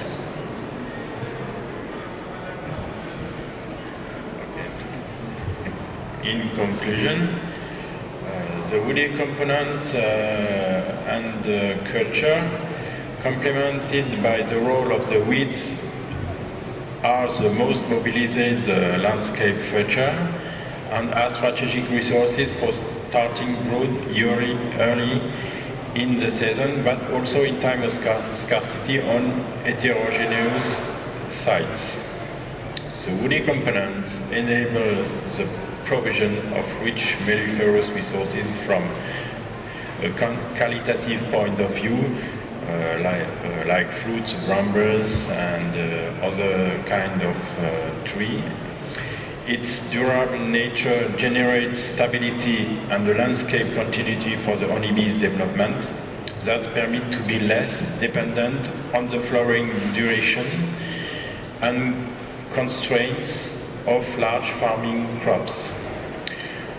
Woody and herbaceous components are complementary, and so honeybees' foraging strategy vary according to the season and the degree of heterogeneity of the sites. The melliferous feature areas and their distance from the apiary seems not to explain the observed differences in terms of foraging strategies. So what we could find about this study, we have to probably give orientation for environmental public policies. The woody component should be in the heart of agricultural policy in rural areas. Thank you for your attention. And we listen to your questions.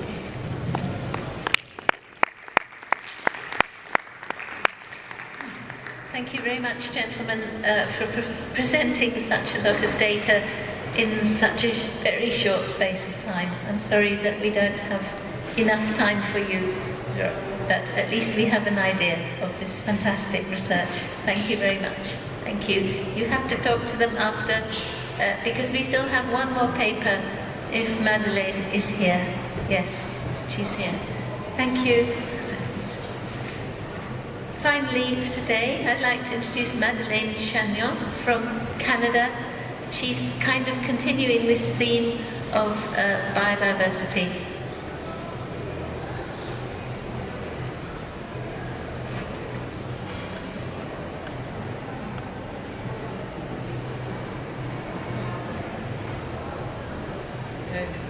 Good evening at this time, good evening. So we'll finish the day with a bouquet of flowers.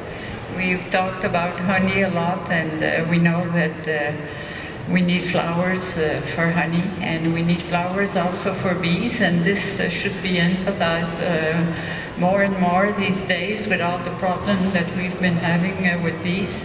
I've been working many years researching aspects of honeybee mortality and pesticides, and I really wanted to do something really different. I wanted to do something good for the bees instead of just seeing them die. And I thought that maybe if we worked a lot, we focused the research and attention as the speakers before me on the quality of what the bees are foraging, to have complementary amino acids and maybe something good, like for us when we eat well, we can pass through many types of environmental stresses, and we hope that by giving the bees something good to eat, that we could help with the health, because there are some things in the environment that we cannot do anything about, but at least if they eat well. But it's difficult to encourage people to grow honey plants just for honeybee health. So we thought maybe we could try to focus on plants that people could harvest and make money out of it, or have some kind of advantage of harvesting this plant. So this project aimed to cultivate plants, not just to not just to put them around the fields.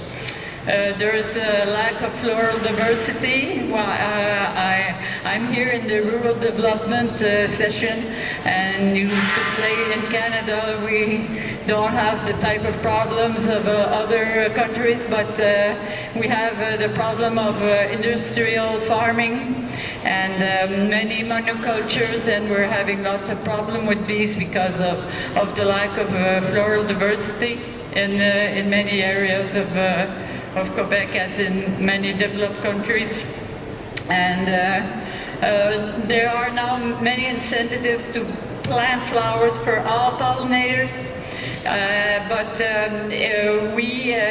we work with honeybees, and although we want to save all pollinators, we want honey also. We want lots of honey, and we want bees that are very healthy.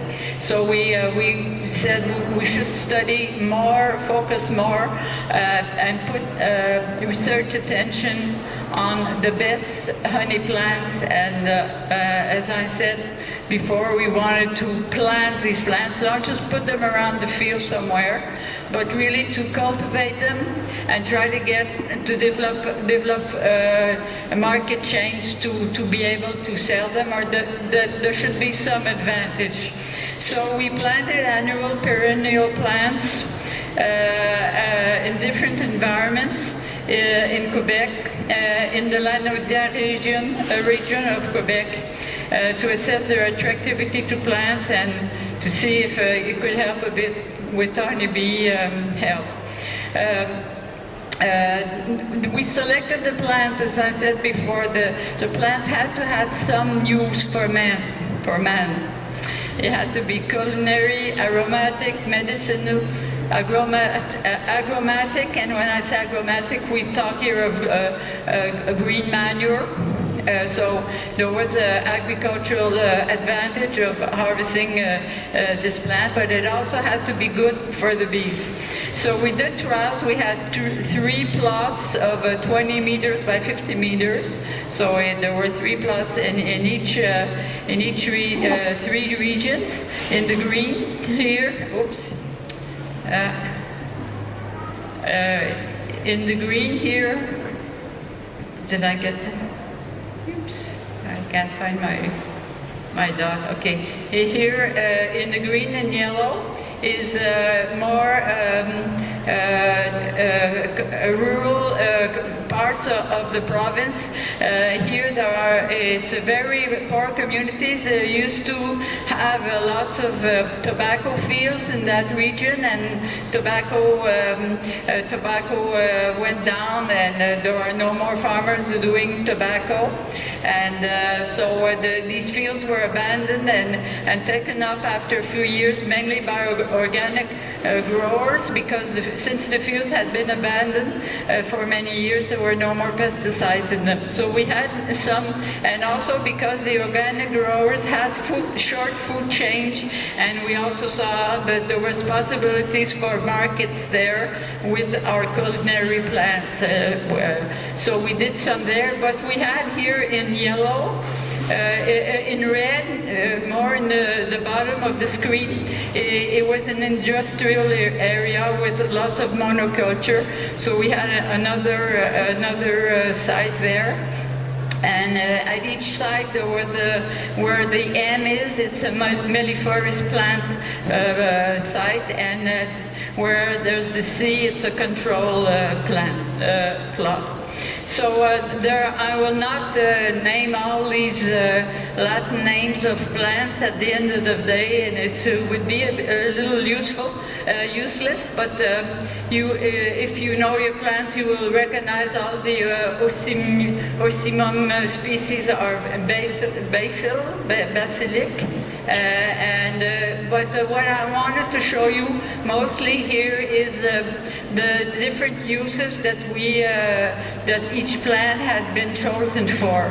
It could have been medicinal, aromatic, culinary, green manure plants, and for the medicinal plants, we had already people asking for these plants. There was already a market there because for natural medicine, and they were lacking plants for that.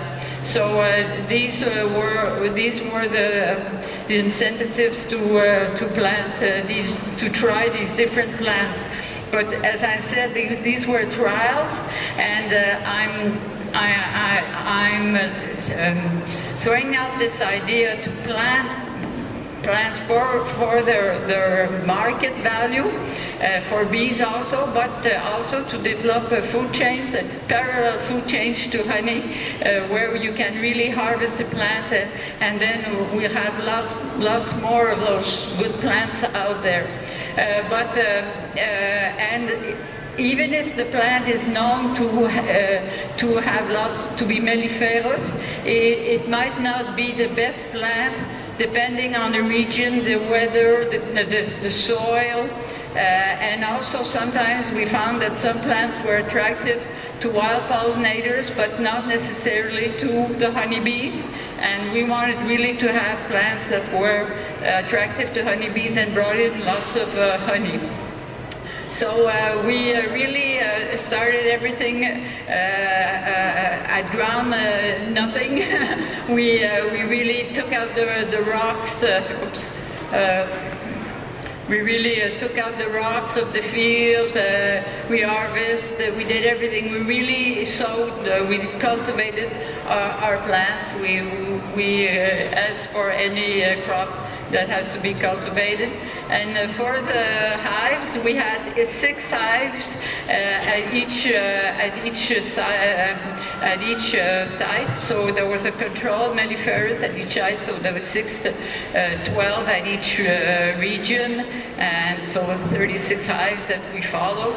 In each hive, we started with nuclei, and we counted the brood to see how it would develop in different conditions. Here is rather at the end of the project when we have lots of honey in. We also counted the dead bees, and for some of the plants we took the brick index to see the relationship between the honeybee visits to plants and the bricks. So we counted the time of the honeybee visits, the duration, and also the number of visits on the flowers for each of the plants to see the preferences. We, of course, here we have two of the best plants, the plants that came out the best for our region in Canada, Quebec, Canada. So we see here Agastache and the Facilia that were the plants that were the most interesting, and the relationship between the brick index and the number of visits to plants and the length of the visits also. So we did this for a few plants. Some of them the flowers were a bit small, and there was not that much nectar. And some of the plants we tried in the list you saw before were known in literature to be good honey plants, but we tried them in our soils, in our condition, and they were not good. So if we're planning something like that, we really have to test the best recipe to have a seasonal flowering and to have the best plants also for honey. Here is one of the plants that was a little surprise, Moldavian balm, that is culinary plants, aromatic plant. It was very, very attractive, and we had many visits on that plant. We tried lots of fines herbes, spices, and these flowers are usually very small, and most of them did not attract, even though there was lots of the brick index was good in them. There was only coriander that was interesting to keep in our short list. We also had mint. We tried really many plants to see what would be the best. The visits to flowers varied a lot, and these flowers were really chosen because, like, we're from Canada. Sometimes these flowers were noted in literature papers from Europe, or where the temperatures were different, and for us it was not the right plant. So, as I said before, if we're planning something like that, we really have to find something that's adapted to our conditions to have the best plant. Like Lupinus alba, we were really hoping for this one because we could have picked up the seed, and it has the same uses as soya beans, and we thought this would be really, we really had high hopes for this plant. There were lots of bumblebees on them, but no honeybees. Probably, of course, because of the morphology of the flower. So all these things you have to think of. Maybe they're good for other bees, but we're thinking of honeybees, and so we really had to make a choice. As I said before, some were very attractive to wild pollinators. There were many small pollinators on them, but no honeybees, probably because of the size of the flower. So we really have to try if you're doing. We have interesting discoveries we did. We had Bacopa flower that can be planted in badlands where very humid or poor soils, in marginal lands it could be used, and this was very attractive and had lots of nectar for us. So it was a very interesting discovery we did during our trials. In our best results, we had Asian basil, Thai basil. It's very, very aromatic, very, very interesting plants. Lots of honeybees on that, and all the basils were interesting, and they also have very interesting medicinal uses. And these were some of the plants that we already had a market for, because we had been asked to try these out. So we had Cosmos, that is an aromatic plant. It's a very beautiful flower. It was very attractive, and we also have our sunflower plants. That of course are known to be interesting.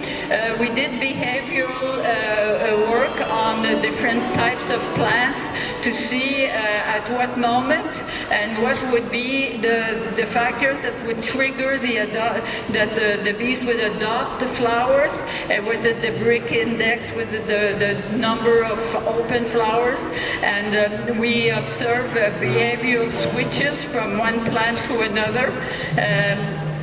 In our first year, we had Facilia that flowered before the agastache, because the agastache was perennial, and this was the first year. This year, agastache came in first and Facilia after. We found the inverse switch.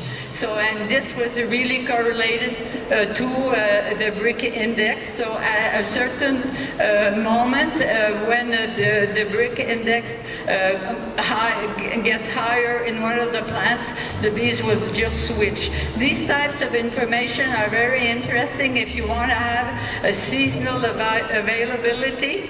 There's lots of interesting planning to do to get the perfect agriculture plants where you can harvest everything and promote to the market for these plants. What we found for the honeybees were that there was higher yield. There was higher yield of honey, of course, where we had our melliferous plants. So they were really interesting for the yield. We found, though, that in the industrial area, we had lots of mortality in the melliferous fields, as in the control fields. But nonetheless, in the industrial area, even if there were lots of dead bees, the honey yield was higher than at the control site, showing that probably the fact that they were eating or had access to better nourishment with these plants, that at the end of the day the honey hive was stronger and the honey yield was stronger also. So there was really a beneficial impact on the honeybees. Here you see the dead bees, and even if there was higher dead bees in the melliferous sites, they gave just as much honey. This was in the non-industrial areas. So we need a better understanding of seasonal behavior of honeybees on melliferous plants. Could help us to choose the most adequate species for plant management, to improve honeybee health and provide valuable crops to growers. Here we are I'm showing that the brick index of our plants were just as high as competitive plants such as goldenrod. So our plants were just as good as the wild plants out there. So by our study, we were able to confirm the promising nature of some honey plants that were cited in literature. We were also able to show that some of the plants cited in literature were not the best for us, imagine. And then at the end of the study, we tried to develop the market. We had already announced that we're doing this project. There was an open field day, and we put the plants, some of our aromatic plants, in chocolate, in cheese. We gave them to the visitors. Everybody found it was very good, and the growers that work with us for the project decided that they would keep on planting and harvesting these plants because they had already introduced them into their baskets, and that the clients appreciated these plants. So we already convinced a few people, and we really want to continue to work on this, promoting these plants and developing the markets and getting labels of showing that it's good, it's different, and it's good for the bees. Everybody wants to save bees, so we're working really on developing the interest for these plants and trying to develop markets also for the plants. So thank you to everybody that participated in the project with us.